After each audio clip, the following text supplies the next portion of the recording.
കേൾക്കുന്നില്ലല്ലോ? മാം. കേൾക്കുന്നുണ്ട്. എന്നെ കാണുന്നുണ്ടോ? യെസ് മാം, കാണുന്നുണ്ട്. ഓക്കെ, ക്ലിയർ ആണല്ലോ അല്ലേ?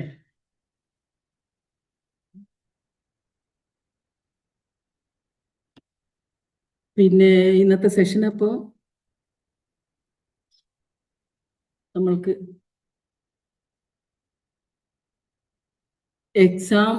എക്സാമിനെ കുറിച്ചുള്ള ഒരു ടോപ്പിക്കാണല്ലോ, പ്രത്യേകിച്ചും മെന്റൽ ഹെൽത്ത് റിലേറ്റഡ്.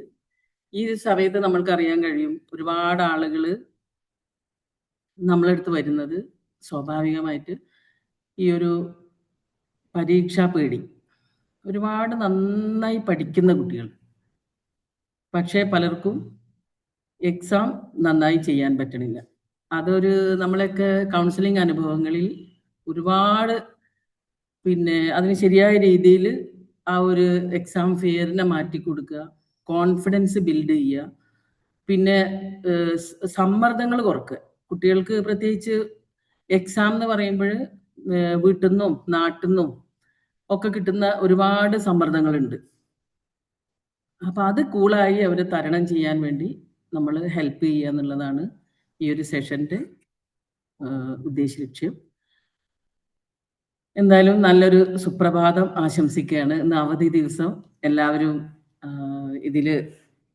ഇതിനു വേണ്ടി തയ്യാറെടുത്ത് നിന്നതും കയറാൻ തയ്യാറായതൊക്കെ വളരെ സന്തോഷമുള്ള കാര്യം. പിന്നെ ആദ്യം തന്നെ പ്രിയപ്പെട്ട കുട്ടികളോടാണ്, എക്സാം എന്നുള്ളത് ഒരു തരത്തിൽ പറയുകയാണെങ്കിൽ നമ്മളെ ഈ സിസ്റ്റം കാരണമാണ് ഇത് ഇത്രയും പേടിയായത്.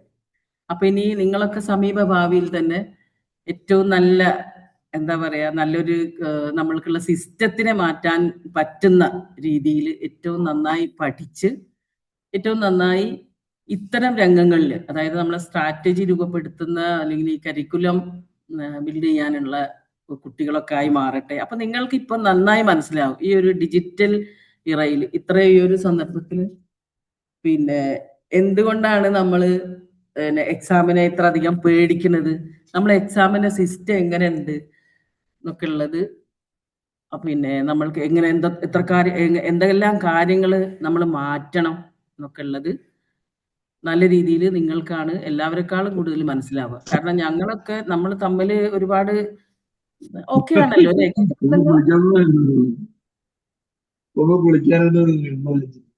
ഹലോ,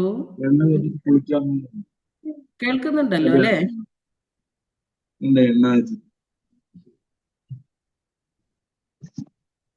ഹലോ, ഓക്കെ അല്ലേ? ഹലോ, ഓക്കെ ആണ് മാം. അത് ഓഡിയോ മൈക്ക് ഓൺ ആയി പോയതായിരിക്കും. ഓക്കെ ഓക്കെ, കണ്ടിന്യൂ ചെയ്തോളൂ. ഓക്കെ. അപ്പൊ ഇത്തരം കാര്യങ്ങളാണ് നമ്മൾ ശ്രദ്ധിക്കേണ്ടത്. അപ്പൊ ഇത് നമ്മൾക്ക് എങ്ങനെയൊക്കെ നമ്മൾക്ക് ചെയ്യാൻ പറ്റും എന്നുള്ളതിനെ കുറിച്ചാണ് നമ്മൾ സംസാരിക്കുന്നത്. അപ്പൊ നമ്മൾക്ക് പൊതുവേ ഇപ്പൊ ഞാൻ 2002 മുതൽ ട്രെയിനിങ് ഫീൽഡിലും അതുപോലെ 2012 മുതൽ ഫുൾ ടൈം കൗൺസിലിംഗ് ഫീൽഡിലുള്ള ഒരു വ്യക്തിയാണ്. അപ്പൊ അതുകൊണ്ട് നമ്മൾക്ക് അറിയാം എന്തെല്ലാം തരത്തിലാണ് കുട്ടികൾ എക്സാമിന്റെ ഈ ഒരു സ്ട്രെസ് അനുഭവിക്കുന്നത്. പല സമയത്തും നമ്മൾക്ക് സൊസൈറ്റി എക്സാമിന്റെ സ്ട്രെസ് എങ്ങനെ വരുന്നതെന്ന് വെച്ചാൽ സൊസൈറ്റി ഉണ്ടാക്കി കൊടുക്കുന്നതായിട്ടാണ് പലപ്പോഴും എനിക്ക് ഫീൽ ചെയ്തിട്ടുള്ളത്. അപ്പൊ എൻ്റെ പ്രിയപ്പെട്ട കുട്ടികളോട് എനിക്ക് പറയാനുള്ളത്, നമ്മളെ മെന്റൽ ഹെൽത്ത് ഏറ്റവും ഓക്കെ ആക്കി നിർത്തുക എന്നുള്ളതാണ് നമ്മളെ എക്സാം ഫിയർ കുറക്കാനുള്ള നമ്മൾക്ക് ഏറ്റവും നല്ല വഴി. കാരണം ഒരു പരീക്ഷ എന്നുള്ളത് ആരൊക്കെ ഇനി എങ്ങനെ നിങ്ങളെ പേടിപ്പിച്ചാലും നിങ്ങൾ അത് അങ്ങനെ പേടിക്കേണ്ട കാര്യമില്ല. അതായത് ഒരു ഇപ്പൊ നമ്മൾക്ക് 2 തരം അധ്യാപകരുണ്ട്. ഒരു അധ്യാപകർ നമ്മളോട് വന്നാൽ തന്നെ അപ്പൊ പറയും, ഇനി പഠിക്കാൻ പോകുന്ന വിഷയം ഇത് 9ാം ക്ലാസ് ആണ്, അല്ലെങ്കിൽ 10ാം ക്ലാസ് ആണ്, +1 ആണ്, +2 ആണ്, നിങ്ങൾക്ക് മാത്സ് അങ്ങനെയാണ്, സയൻസ് ഇങ്ങനെയാണ്, ഇത് ഒട്ടും നന്നായി ശ്രദ്ധിച്ചാലേ ഇപ്പൊ തന്നെ പഠിക്കാൻ പറ്റുള്ളൂ, അങ്ങനെ ഒരു അവയർനെസ് വിചാരിച്ചാ പറയുന്നത്. പക്ഷെ കുട്ടിയെ സംബന്ധിച്ച് അപ്പൊ തന്നെ നമ്മൾക്ക് മാനസികമായിട്ട് നമ്മൾ എന്തായി, എന്തോ ഒരു ഭയങ്കര എന്താ പറയാ, എന്തോ ഒരു മഹാപർവ്വതം ഞാൻ എന്തോ കയറാൻ പോവുകയാണ് എന്നുള്ള ഒരു രീതിയിൽ അപ്പൊ തന്നെ കുട്ടി അതിനെ കാണാൻ തുടങ്ങും. അതുകൊണ്ട് തന്നെ പിന്നെ ശരിയായ രീതിയിൽ നമ്മൾക്ക് പ്രിപ്പറേഷനെക്കാട്ടിലും മുന്നേ പല കുട്ടികളും പറയും പഠിക്കാനിരിക്കാൻ ഇപ്പം ഇന്ന് തുടങ്ങണം നാളെ തുടങ്ങണം എന്നൊക്കെ വിചാരിക്കും. പക്ഷെ പഠിക്കാനിരിക്കണതിന്റെ മുൻപ് തന്നെ ഈ വീട്ടിൽ നിന്നുള്ള ഇത്രയും സ്ട്രെസ് ഒക്കെ ആകുമ്പോഴേക്ക് തീരെ നമ്മൾക്ക് പഠിക്കാനില്ല. അപ്പൊ നമ്മൾ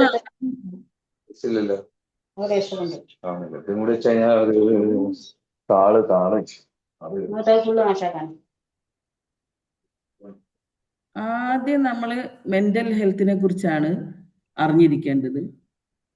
എന്താണ് നമ്മുടെ മാനസികാരോഗ്യം? അതായത് ഒരു എന്താ പറയാ, ആ രോഗങ്ങളില്ലാത്ത ഒരു ശരീരം മാത്രല്ല നമ്മളെ മാനസികാരോഗ്യം എന്നുള്ളത് പറയുന്നത്. അത് ഒരേ സമയം തന്നെ നമ്മളെ വെൽബീയിങ് കൂടിയാണ്. അതായത് നമ്മൾ ഏത് വിധത്തിലാണോ പനിയും തലവേദനയും ഒന്നും ഇല്ലാത്ത നമ്മൾക്കൊരു ശരീരം ഉള്ളത്, അതുപോലെ തന്നെ നമ്മൾ പുറത്ത് ഇപ്പം സ്റ്റുഡൻസിനെ സംബന്ധിച്ച് പഠിക്കുകയാണ് വേണ്ടത്. ജോലി ചെയ്യുന്ന ഒരാളാണെങ്കിലും പഠിക്കുന്ന ഒരാളാണെങ്കിലും അയാൾക്ക് ആ കാര്യങ്ങൾ ഫങ്ഷനിങ് ആയിട്ട് നല്ല രീതിയിൽ ചെയ്യാൻ കഴിയുക എന്നുള്ളതാണ്. അതും കൂടി അതായത് സൊസൈറ്റിയിൽ വെൽബീയിങ്, നമ്മളെ ക്ഷേമത്തിന് വേണ്ടി, സൊസൈറ്റിന്റെ ക്ഷേമത്തിന് വേണ്ടി, അതുവഴിയാണല്ലോ ഒരു എന്താ പറയാ സൊസൈറ്റിന്റെ ആദ്യപടിയാണല്ലോ ഒരു വ്യക്തി എന്നുള്ളത്. വ്യക്തി, ഫാമിലി, സൊസൈറ്റി അങ്ങനെയാണല്ലോ വരുന്നത്. അപ്പൊ സ്വന്തം നമ്മളെ നന്മയ്ക്ക് വേണ്ടി വെൽബീയിങ്ങോടുകൂടി ജീവിക്കാൻ കഴിയുന്ന ഒരാൾക്ക് സൊസൈറ്റിക്ക് വേണ്ടിയിട്ടും ജീവിക്കാൻ പറ്റും. അപ്പൊ ഇതാണ് ഒരു വ്യക്തി, സ്റ്റുഡന്റ് എന്നുള്ള നിലക്ക് നിങ്ങളും മനസ്സിലാക്കേണ്ടത്. നമ്മളെല്ലാവരും ഇപ്പൊ ഈവൻ ഞാനാണെങ്കിലും എനിക്ക് ഈ ഒരു ക്ലാസ് എടുക്കുകയാണെങ്കിലും സമാധാനത്തോടെ സന്തോഷത്തോടെ ഇതിൽ കോൺസെൻട്രേറ്റ് ചെയ്തുകൊണ്ട് എനിക്കിത് ചെയ്യാൻ കഴിയുക എന്നുള്ളത്, അതാണ് ഒരാളെ മെന്റൽ ഹെൽത്ത് റിലേറ്റഡ്. ഒരുപാട് കാര്യങ്ങൾ ചിലപ്പോൾ നമ്മൾക്ക് തടസ്സം ഉണ്ടായിരിക്കാം. എല്ലാ കാര്യം നമ്മൾക്ക് സുഗമമൊന്നും ആവൂല. പക്ഷെ അതിൻ്റെ ഇടയിൽ നമ്മൾ ഫങ്ഷനിങ് ആവുക എന്നുള്ളതാണ് നല്ല മെന്റൽ ഹെൽത്ത് സൂചിപ്പിക്കുന്നത്. കാരണം അതിന് ആ ഒരു പ്രശ്നങ്ങളില്ലാതെ ആർക്കാ കഴിയാം. പക്ഷെ ആ പ്രശ്നങ്ങളെ നമ്മൾ എങ്ങനെ കാണണമെന്നുള്ളതാണ് നമ്മൾ നോക്കിക്കാണേണ്ട ഒരു വിഷയം. പിന്നെ ഇനി നമ്മൾക്ക് എങ്ങനെയാണ്, എന്താണ് പരീക്ഷാ പേടി, എങ്ങനെ നമ്മൾക്ക് സ്മാർട്ടായിട്ട് പഠിക്കാം, എന്തൊക്കെയാണ് അതിൻ്റെ ഒരു സ്ട്രാറ്റജീസ് ഒക്കെ ഉള്ളത് ചെറുതായിട്ട് നമ്മൾക്ക് പരിശോധിക്കാം.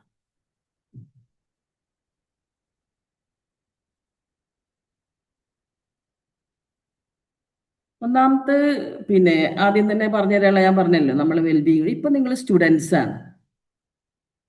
അപ്പൊ വേണ്ടത് എന്താണ്? നിങ്ങളെ സംബന്ധിച്ച് എന്താണ് വേണ്ടത്? നമ്മളെ സംബന്ധിച്ച് വേണ്ടത് നല്ല രീതിയിൽ പഠിക്കാൻ ഉള്ള ഒരു മാനസികാവസ്ഥ നമ്മൾ തന്നെ ഉണ്ടാക്കിയെടുക്കുക എന്നുള്ളത്. അതിന് വളരെ പ്രധാനമാണ്. പിന്നെ നമ്മൾ അതായത് ഇപ്പം ഒരു ഇപ്പൊ ഇൻഡസ്ട്രിയൽ റവല്യൂഷൻ വന്നു. ലോകത്തിന്റെ ഒരു മാനവരാശി മൊത്തെടുത്ത് നോക്കിയാൽ നമ്മൾക്ക് കാണാൻ കഴിയും. ഈ വ്യാവസായിക വിപ്ലവം, അതുപോലെ തന്നെ റിനൈസൻസ് എൻ്റെ മുന്നേ പറയാം. അത് കഴിഞ്ഞ് നവോത്ഥാനം വന്നു. അത് കഴിഞ്ഞ് ചക്രം കണ്ടുപിടിച്ചു. ഇൻഡസ്ട്രിയൽ റവല്യൂഷൻ വന്നു. അച്ചടി കണ്ടുപിടിച്ചു. ഇലക്ട്രിസിറ്റി കണ്ടുപിടിച്ചു. ഇതൊക്കെ ഒരു കുറേ വർഷങ്ങൾ കൊണ്ട്, ഒരു 1000, 2000, 3000 ഇങ്ങനെ ഇത്രയും വർഷങ്ങൾ എടുത്തിട്ട് മെല്ലെ മെല്ലെ മെല്ലെ മെല്ലെ സൊസൈറ്റിയിൽ ഒരു കുറേ വർഷങ്ങൾ എടുത്തിട്ട് നടന്ന ഒരു സംഗതിയായിരുന്നു. പക്ഷേ ഈ ഒരു ഡിജിറ്റൽ ഇറ എന്ന് പറഞ്ഞാൽ ഒരു 10-25 വർഷം, ഇപ്പൊ എൻ്റെ മുന്നിൽ ഇരിക്കുന്ന ഈ കുട്ടികൾക്ക് തന്നെ ഇപ്പൊ ഞങ്ങളൊക്കെ എത്രമാത്രം ഉൾക്കൊള്ളാൻ കഴിയും, ഞങ്ങൾ പറയുന്ന കാര്യങ്ങൾ നിങ്ങൾക്ക് ഭയങ്കര ഔട്ട്ഡേറ്റഡ് ആയി പോകുന്നുണ്ടോ എന്നൊക്കെ ഞങ്ങൾ പലപ്പോഴും മുതിർന്ന ആളുകൾ സംശയിക്കാറുണ്ട്. എനിക്ക് പിന്നെ ഞാൻ ചെറിയ കുട്ടികളെ ദിനംപ്രതി കാണണവും സംസാരിക്കുന്നതും കൊണ്ടാണ് പിന്നെ കുറച്ചെങ്കിലും മനസ്സിലാക്കാൻ പറ്റുന്നത്. പലപ്പോഴും നമ്മൾ കൗൺസിലിങ്ങിലൊക്കെ കുട്ടികളെ കൊണ്ടുവരുമ്പോൾ പേരൻസിനോടാണ് കൂടുതൽ നമുക്ക് സംസാരിക്കാനുണ്ടാവുക. കാരണം ആ വീട്ടിൽ ഒരു പക്ഷേ ഈ കുട്ടീനെ വേണ്ടത്ര രീതിയിൽ ഉൾക്കൊണ്ടിട്ടുണ്ടാവില്ല, മനസ്സിലാക്കിയിട്ടുണ്ടാവില്ല. അങ്ങനത്തെയൊക്കെ പ്രശ്നങ്ങളാണ് കൂടുതലായിട്ടുണ്ടാവുക. അപ്പൊ ഈ ഒരു 25 വർഷം ജെൻസി, ജെൻ ആൽഫ ജനറേഷൻ എന്ന് പറയുന്നത് ഈ ഒരു 25 വർഷങ്ങൾ കൊണ്ട് ഒരു കുതിച്ചുചാട്ടം, ഒരു ജമ്പിങ് ആണ് നടത്തിയത്. അപ്പൊ ഇതിൻ്റെ ഇടയിൽ കിതച്ച് നിൽക്കുകയാണ് സൊസൈറ്റി. ഇത് സ്വാഭാവികമായി എല്ലാ കാലഘട്ടങ്ങളിലും ഉണ്ടായിട്ടുണ്ട്. നമ്മളിങ്ങനെ ചെറിയ കുട്ടികളെ നോക്കിയിട്ട് പറയും എന്താണ് ഈ കുട്ടികൾക്ക് ഒരു ബുദ്ധിയില്ലേ, ബോധമില്ലേ, ഇതെന്താ ഇങ്ങനെ, പിന്നെ ഞങ്ങൾക്ക്, അതായത് നമ്മൾക്ക് മനസ്സിലാവാത്തതുകൊണ്ടാണ്, ഞങ്ങളെ ജനറേഷന് നിങ്ങൾ വേണ്ടത്ര മനസ്സിലാക്കിയെടുക്കാൻ പറ്റാത്തത് കൊണ്ടാണ്. അപ്പൊ ഈ ഒരു ഇത് നിങ്ങൾ പ്രത്യേകിച്ച് മനസ്സിലാക്കണം. എങ്ങനെ നമ്മളിപ്പം പിന്നെ ആദ്യം ഈ എന്താ പറയാ ഡിവൈസസ് ഒക്കെ കൊണ്ടുവന്നത് പുറത്ത് സ്കൂളുകളിലൊക്കെ, ഏറ്റവും സ്കാൻഡിനേവിയൻ സ്കൂൾ ഇതാണ് ഏറ്റവും കൂടുതലായിട്ട് പിന്നെ നമ്മള് വിദ്യാഭ്യാസ രംഗത്ത് എല്ലാവരും ലോകം ഒട്ടുക്ക് നോക്കിക്കാണുന്ന ഉറ്റുനോക്കുന്ന ഒരു സംഭവം. പക്ഷേ ആ സ്കാൻഡിനേവിയൻ അവിടെയൊക്കെ ഉള്ള സ്കൂളുകളിൽ, സ്വീഡനിൽ നിന്നുള്ളൊരു വാർത്ത നിങ്ങൾ ശ്രദ്ധിച്ചിട്ടുണ്ടാവും, പക്ഷെ ഒരു ഡിവൈസും സ്കൂളിൽ ഉപയോഗിക്കാൻ പാടില്ല എന്ന് പറഞ്ഞിട്ട് ഒരു നിയമം കൊണ്ടുവന്നു എന്നുള്ളത്.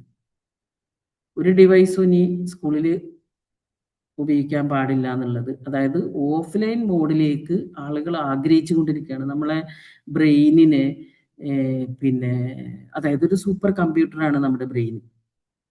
അതിൻ്റെ അകത്തേക്ക് എന്താണോ കൊടുക്കുന്നത് അതാണ് തിരിച്ചെടുക്കുക. അപ്പൊ ഈ ഒരു ജെൻ ആൽഫ ജനറേഷനോട് നമ്മൾ ഒരിക്കലും മൊബൈൽ എടുത്തു വെക്കുക എന്ന് പറഞ്ഞിട്ട് കാര്യമില്ല. കാരണം സ്വാഭാവികമായി ഇവര് പഠന സംബന്ധമായിട്ട് ഇവരെ ജീവിതത്തിന്റെ ഒരു ഭാഗമായത് മാറി. നിങ്ങൾക്ക് മാത്രമല്ല, ഞങ്ങളെ സംബന്ധിച്ചു, മുതിർന്ന ആളുകളെ സംബന്ധിച്ചു. അപ്പൊ നമ്മൾക്ക് ആകെ ചെയ്യാനുള്ള ഒരു സംഗതി എന്താ? സൈക്കോളജിസ്റ്റുകൾ നിർദ്ദേശിക്കുന്നത് ബ്രെയിൻ റോട്ട് എന്ന് പറഞ്ഞ പദം കേട്ടിട്ടില്ലായിരുന്നോ? 25-ല് 25-ലാണോ 24-ലാണോ ഓക്സ്ഫോർഡ് ഡിക്ഷണറി ഓരോ പദം തെരഞ്ഞെടുക്കും. ഇപ്പൊ ക്വാറന്റൈൻ തെരഞ്ഞെടുത്തിരുന്നു നമ്മളെ കൊറോണ കാലത്ത്. അതുപോലെ ഒരു പദം ഞാൻ ഓർക്കണ ഈ ബ്രെയിൻ റൂട്ട്, അതായത് മസ്തിഷ്ക ശോഷണം, ഇന്റലക്ച്വലി ഡിക്ലൈൻഡ്, അതാണ് അതിന്റെ ശരിയായ പദം. അപ്പൊ അത് സംഭവിച്ചുകൊണ്ടിരിക്കുകയാണ്. ഈ പിന്നെ ഫുൾ ടൈം ഒരുപാട് സമയം ഡിവൈസിന്റെ മുന്നിൽ ഈ സോഷ്യൽ മീഡിയ അഡിക്ഷനൊക്കെ ഉള്ള ആളുകൾക്ക് സംഭവിക്കുന്നത് തലച്ചോറിൽ ഒരു തരം മരവിപ്പ്. അപ്പൊ ഞങ്ങളെ സംബന്ധിച്ച് സൊസൈറ്റിയുടെ ഒരു പൾസ് മനസ്സിലാക്കുന്നത്, ഇപ്പം മുതിർന്ന ആളുകളും കുറെ അധികം ചെറിയ കുട്ടികളും ഈ അടുത്ത കാലത്തായി ക്ലിനിക്കുകളിൽ കൗൺസിലിങ്ങിന് വേണ്ടി വരാൻ തുടങ്ങി. എന്താണ് സംഭവം? വലിയ ആളുകളിൽ ഡിപ്രഷന് കാണിക്കുന്ന അതേ ലക്ഷണങ്ങളോടുകൂടി ചെറിയ കുട്ടികൾ. അപ്പൊ നോക്കിയപ്പോൾ ഒരുപാട് മണിക്കൂറുകളോളം ഇവര് ഈ സ്ക്രീനിന്റെ മുന്നിലാണ്. സ്ക്രീൻ അഡിക്ഷനുള്ള കുട്ടികൾ.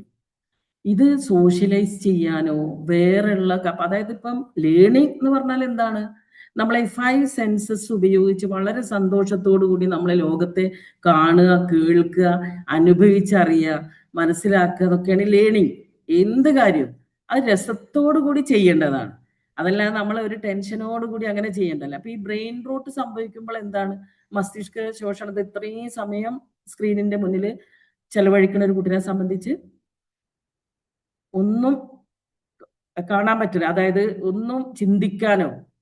ഇപ്പൊ ഇന്നലെ ഞാൻ വേറൊരു ലേഖനം വായിച്ചത്, ഒരു ഡോക്ടറോ എഴുതിയ, അദ്ദേഹം ഒരു സെഷൻ, കുറെ വർഷങ്ങളായി ട്രെയിനിങ് ഫീൽഡിലുള്ള ഒരാളാണ്. അപ്പൊ ഒരു ഉയർന്ന ഒരു ഏറ്റവും പേര് കേട്ട ഒരു കോളേജിൽ നിന്ന് ഒരു സെഷൻ കഴിഞ്ഞിറങ്ങിയപ്പം കുറച്ച് കുട്ടികൾ വളരെ ബ്രാൻഡഡ് ഡ്രസ്സിങ് സ്റ്റൈൽ, അവർ സ്കൂളിന്റെ ആ പദവിക്ക് അനുസരിച്ച കുട്ടികളെ സ്റ്റൈലൊക്കെ അടുത്ത് വന്നു. അപ്പൊ എന്താന്ന് ചോദിച്ചപ്പോൾ ഞങ്ങൾക്ക് വേണ്ടത്ര ഈ പറഞ്ഞ ഇംഗ്ലീഷ് ഒന്നും മനസ്സിലായിട്ടില്ല, അപ്പൊ ഒന്നുകൂടി ഞങ്ങൾക്ക് ഇത് കാര്യങ്ങൾ പറഞ്ഞു തരണം. അപ്പൊ ഇദ്ദേഹം ആകെ 15 വർഷത്തെ ട്രെയിനിങ് അനുഭവത്തിന്റെ ഇടയ്ക്ക് അദ്ദേഹം പറയാണ്, ഇത് ആദ്യമായിട്ടായിരുന്നു ഇങ്ങനെ ഒരു സംഭവം. കാരണം ഞാൻ ഒരുപാട് വലിയ ഗ്രാമപ്രദേശങ്ങളിലുള്ള കോളേജിൽ പോയിക്കണം. അവിടുന്ന് സ്വാഭാവികമായിട്ട് ചില കുട്ടികളൊക്കെ വന്ന് പറയും, ഇതൊരു കൂട്ടം കുട്ടികൾ. അപ്പൊ ഞാൻ ചോദിച്ചു ആർക്കൊക്കെ മനസ്സിലാവത്തെന്നൊക്കെ ചോദിച്ചിട്ട് ഇദ്ദേഹം ഇവരോട് സംസാരിക്കുകയാണ്. അപ്പൊ ഈ കുട്ടികൾ പറയാണ്, അപ്പൊ അദ്ദേഹത്തിന്റെ നിഗമനങ്ങൾ കുറച്ച് എഴുതുകയാണ്. അതായത് ചിന്തിക്കാൻ അറിയുന്നില്ലേ കുട്ടികൾക്ക്, ചിന്തിക്കാൻ പഠിക്കുന്നില്ലേ. അപ്പൊ അദ്ദേഹം നിർദ്ദേശിക്കുന്ന കാര്യമാണ്, ദയവ് ചെയ്ത് സ്റ്റുഡൻസിനോട് പറയാണ്, നിങ്ങൾ വായിക്കുക. വായനല്ലാത്ത ഒരു ലോകം എന്ന് പറഞ്ഞാൽ ചിന്തകളില്ലാത്ത ലോകമാണ്. അതുകൊണ്ട് നമ്മൾ ഇതിലുള്ള ഒരുപാട് ഇൻഫർമേഷൻ കിട്ടുമ്പോൾ നമ്മൾ വിചാരിക്കും നമ്മൾക്ക് എല്ലാം അറിയുന്നുണ്ട് എന്ന്. പക്ഷെ ഒരിക്കലും നമ്മൾ എല്ലാം അറിയുന്നില്ല. അപ്പൊ അതുകൊണ്ട് നിങ്ങൾ ധാരാളം വായിക്കാൻ പറഞ്ഞുകൊണ്ട് അദ്ദേഹം കുട്ടികളോട് ആഹ്വാനം ചെയ്യാണ്, രക്ഷിതാക്കളോട് ആഹ്വാനം ചെയ്യാണ്. ചിന്തിക്കുന്ന രക്ഷിതാക്കളുള്ള സ്ഥലത്ത് മാത്രമേ ചിന്തിക്കുന്ന കുട്ടികൾ ഉണ്ടാവുള്ളൂ. അതുകൊണ്ട് ദയവ് ചെയ്ത് നിങ്ങൾ പിന്നെ ഒരു നല്ല ലൈബ്രറി, പിന്നെ വെസ്റ്റേൺ കൾച്ചറിലൊക്കെ അദ്ദേഹം തന്നെ പറയാണ്, ഇപ്പൊ ട്രെയിനിൽ യാത്ര ചെയ്യുമ്പോൾ നമ്മളിങ്ങനെ കലപില സംസാരിക്കുന്ന പോലെ അവർ സംസാരിക്കൂല. എല്ലാ വീട്ടിലും മിനിമം ഒരു ലൈബ്രറി അവരുണ്ടാക്കും. ഡിവൈസസ് ഏറ്റവും സൗകര്യത്തിലുള്ള ആളുകളാണ് അവര്. പക്ഷെ എങ്കിൽ പോലും പിന്നെ തീരെ അവര് അത് ഉപയോഗിക്കുന്നില്ല എന്ന് പറഞ്ഞിട്ട് അദ്ദേഹം പറയാണ്, രക്ഷിതാക്കളോട് ആഹ്വാനം ചെയ്യാണ്, നിങ്ങൾ ഇത് കുട്ടികളെ പഠിപ്പിക്കുക, പിന്നെ എന്നിട്ട് നല്ല രീതിയിൽ പിന്നെ വായന വളർത്തിയിട്ട് ചിന്തകളെ വളർത്തുക, കുട്ടികളെ അങ്ങനെ എക്സ്പ്ലോർ ചെയ്തെടുക്കുക എന്നുള്ളത് പറയാൻ. അത് നമ്മൾ വളരെ ശ്രദ്ധിക്കേണ്ട ഒരു കാര്യമാണ്. നമ്മൾക്കൊക്കെ ബ്രെയിൻ റൂട്ട് വരുന്നുണ്ടോ, നിങ്ങൾ എത്ര സമയം ഡിവൈസിന്റെ മുന്നിൽ സ്പെൻഡ് ചെയ്യുന്നുണ്ട്, പിന്നെ എന്തിനാണ് കൂടുതൽ സമയം സ്ക്രോൾ ചെയ്തിട്ട് വെറുതെ റീൽസ് കാണുകയാണോ? അപ്പൊ വെറുതെ പറയുന്നത് എന്താന്ന് വെച്ചാൽ, ഇപ്പൊ സൈക്കോളജിസ്റ്റുകൾ സജസ്റ്റ് ചെയ്യണത് എന്താന്ന് വെച്ചാൽ, നമ്മൾ സ്ക്രോൾ ചെയ്തേ മതിയാവുള്ളൂ നമ്മൾക്ക്. അപ്പൊ ഈ വെറും റീൽസ് കണ്ട് ഒരു പ്രയോജനമില്ലാത്തത് കാണുന്നതിന് പകരം കുറച്ച് ഒന്ന് ഡീടോക്സിക് ഡേകൾ ആചരിക്കാൻ വേണ്ടി ആവശ്യപ്പെടാറുണ്ട്. അതായത് മൊബൈൽ തീരെ എടുത്തു വെച്ച് എക്സാമിന്റെ കാലമൊക്കെ ആകുമ്പോഴേക്ക്, പ്രത്യേകിച്ച് നമ്മൾ അടുത്ത് വെച്ച് എന്തെങ്കിലും നോട്ടിഫിക്കേഷൻ ഒക്കെ വരുമ്പോൾ നമുക്ക് അതിലൊക്കെ ശ്രദ്ധ മാറിപ്പോകും. അതിന് പകരം നിങ്ങളത് തിരിച്ചു കൊണ്ട് വെച്ചിട്ട് പിന്നെ നല്ല രീതിയിൽ പഠിക്കാനിരിക്കാനും, അതേപോലെ കാണുന്നുണ്ടെങ്കിൽ നല്ല ബുക്ക് റിവ്യൂസ്, നല്ല ഫിലിം, ഒരു ബുക്കിനെ കുറിച്ച് ചർച്ച ചെയ്യുന്ന എത്ര വീടുകൾ ഉണ്ടാവും നമ്മളെ വീട്ടിൽ. അപ്പൊ എൻ്റെ പ്രിയപ്പെട്ട കുട്ടികളോടാണ് ഞാൻ പറയുന്നത്, തീർച്ചയായും നിങ്ങൾ സ്കൂളുകളിൽ നല്ല ലൈബ്രറി ഉള്ള സ്കൂളുകൾ ഉണ്ടാവും.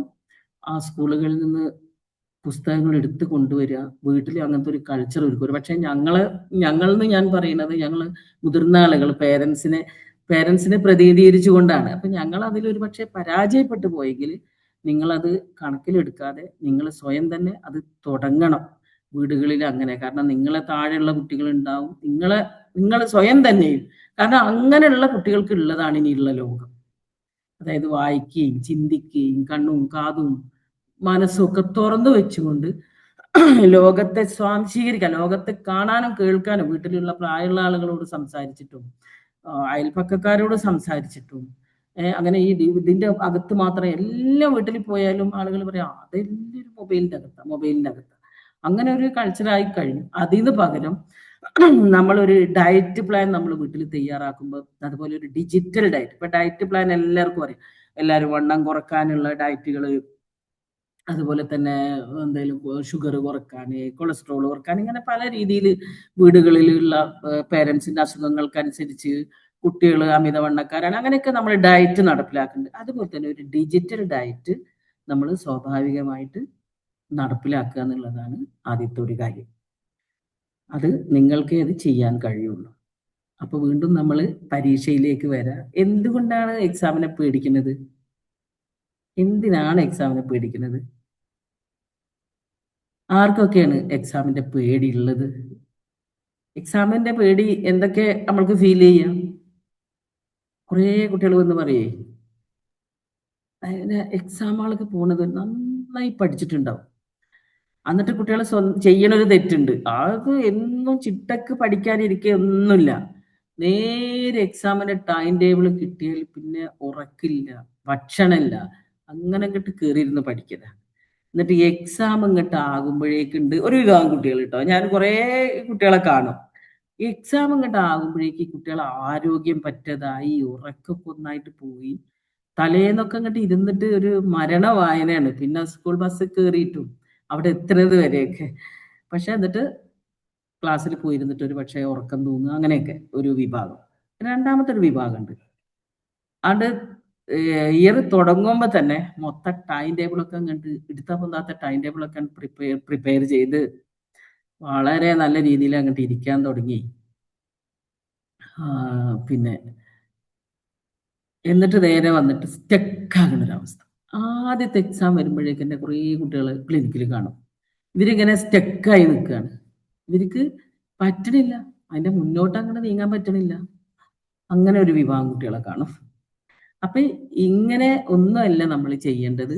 ശരിയായ രീതിയിൽ കുറെ കുട്ടികൾ പറയും ഇങ്ങനെയൊക്കെ പഠിച്ച് തയ്യാറായി, പക്ഷെ എക്സാം ആൾ പോയിരുന്നു, ക്വസ്റ്റ്യൻ പേപ്പർ കിട്ടി, ആദ്യത്തെ ഒരു ക്വസ്റ്റ്യൻ നോക്കി, രണ്ടാമത്തെ ക്വസ്റ്റ്യൻ നോക്കി, അറിയണില്ല, ആദ്യത്തേത് നോക്കി അതും അറിയുന്നില്ല, 2, 3, 4 അപ്പൊ ഞാൻ ഈ കുട്ടികളോട് സ്വാഭാവികമായിട്ട് ചോദിക്കലുണ്ട്, ഒരു 4-5 എണ്ണങ്ങൾക്ക് അറിയണില്ല, കൂളാവുക, അവിടെ ഇരുന്നിട്ട് ബ്രീത്ത് ചെയ്യുക, ബ്രീത്ത് ചെയ്തിട്ടൊന്ന് കൂളാവുക. എന്നിട്ട് എത്ര ബാക്കി 50 മാർക്ക് ഉണ്ടെങ്കിൽ 1 വേർഡ് ക്വസ്റ്റ്യൻസ് 1 മാർക്കിന്റെ ക്വസ്റ്റ്യൻ ആവും ഒരു പക്ഷെ ആ തുടക്കത്തിൽ ഉണ്ടാവുക. ഇപ്പൊ ക്വസ്റ്റ്യന്റെ പാറ്റേൺ ഒക്കെ മാറിയിട്ടുണ്ട് കേട്ടോ, ഞങ്ങളൊക്കെ പഠിക്കുന്ന സമയത്തുള്ളതാ പറയുന്നത്. അപ്പൊ അതില് ഈ 5 മാർക്ക് പോയാലും വേറെ എത്ര മാർക്ക് ഉണ്ട് നമ്മൾക്ക്? വേറെ അവിടെ 45 മാർക്ക് അവിടെ കിടക്കുന്നുണ്ട്. അപ്പൊ കൂളാവാൻ ആദ്യം പഠിക്കുക, ബ്രീത്ത് ചെയ്യുക. അതായത് ഓക്സിജൻ എടുക്കുമ്പോൾ തന്നെ നമ്മൾക്ക് ബ്രെയിനൊക്കെ ഒന്ന് ഇതാവും, എന്നിട്ട് പേടി മാറ്റുക. അപ്പൊ പൊതുവെ എക്സാം ഫിയർ നല്ല രീതിയിലുള്ള കുട്ടികൾ, ഞാൻ അത് പറയാൻ മറക്കുന്നു വിചാരിച്ചിട്ട് ഇപ്പൊ തന്നെ പറയണ്ടേ, നല്ല രീതിയിൽ ട്രീറ്റ്മെന്റ് അല്ലെങ്കിൽ തെറാപ്പി കൊടുക്കേണ്ട രീതിയിലുള്ള കുട്ടികളെ നമ്മൾ കാണാറുണ്ട്.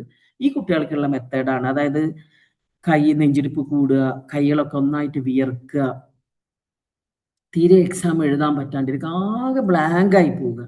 ഇങ്ങനെ ഒരുപാട് കുട്ടികൾക്ക് എക്സാമിന്റെ ഫിയർ കാണാറുണ്ട്. നല്ല രീതിയിലുള്ള ആൾക്കാർക്ക് ഒരു പക്ഷേ ഈ ഒരാഴ്ചയൊക്കെ ചിലപ്പോൾ സൈക്യാട്രിസ്റ്റിന്റെ സഹായം തന്നെ തേടി നല്ല മാർക്ക് തേടി കുട്ടികൾ വരാറുണ്ട്. ആ ഒരാഴ്ച ഈ ആങ്സൈറ്റി ഒഴിവാക്കാൻ, ആ ഒരു പേടി വരുന്നത് തടഞ്ഞു നിർത്താനൊക്കെ ചിലപ്പോൾ നമ്മൾ മെഡിക്കേഷന് അല്ലെങ്കിൽ സൈക്യാട്രിസ്റ്റിന് സജസ്റ്റ് ചെയ്യാറുണ്ട്, അത്രയും കൂടുതലുള്ള കുട്ടികൾ. ഇനി വേറെ കുട്ടികളോട് പറഞ്ഞു തരാനുള്ളത്, നിങ്ങൾ കൊടുക്കുന്ന തെറാപ്പി ഇതാണ് മിക്കവാറും കൊടുക്കാറ്.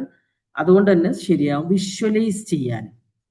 അതായത് നമ്മൾ കൂളായിട്ട് ഇരിക്കുക, ഒരു വീടിൻ്റെ ഉള്ളിൽ ഇരുന്നിട്ട്, റൂമിൽ ഇരുന്നിട്ട്, നമ്മൾ എക്സാം ഹാളാണ് എന്ന് ഒന്ന് കണ്ണടച്ചിരുന്ന് നമ്മൾ സങ്കല്പിക്കുക. എന്നിട്ട് എക്സാം ഇൻവിജിലേറ്റർ ആള് എക്സാം ഹാളിൽ ഇരിക്കുന്നത്, ബെല്ലടിക്കുന്നത്, ക്വസ്റ്റ്യൻ പേപ്പർ കിട്ടുന്നത്, നമ്മൾ നോക്കുന്നത്, ഇതൊക്കെ ഏതെങ്കിലും ഒരു മോഡൽ ക്വസ്റ്റ്യൻ പേപ്പർ എന്തെങ്കിലും എടുത്ത് വെച്ച് നിങ്ങൾക്ക് ചെയ്യാൻ പറ്റും. അതുപോലെ കുറേ സമയം അത് വിഷ്വലൈസ് ചെയ്ത് അപ്പൊ ഭയങ്കര പേടിയുള്ള കുട്ടികൾക്ക് കാണാൻ ചിലപ്പോൾ നമ്മൾ ചെയ്യിപ്പിക്കുമ്പോൾ ഛർദി ഓക്കാനൊക്കെ വരും, ഇങ്ങനെ വൊമിറ്റ് ചെയ്യാനുള്ള ടെൻഡൻസി.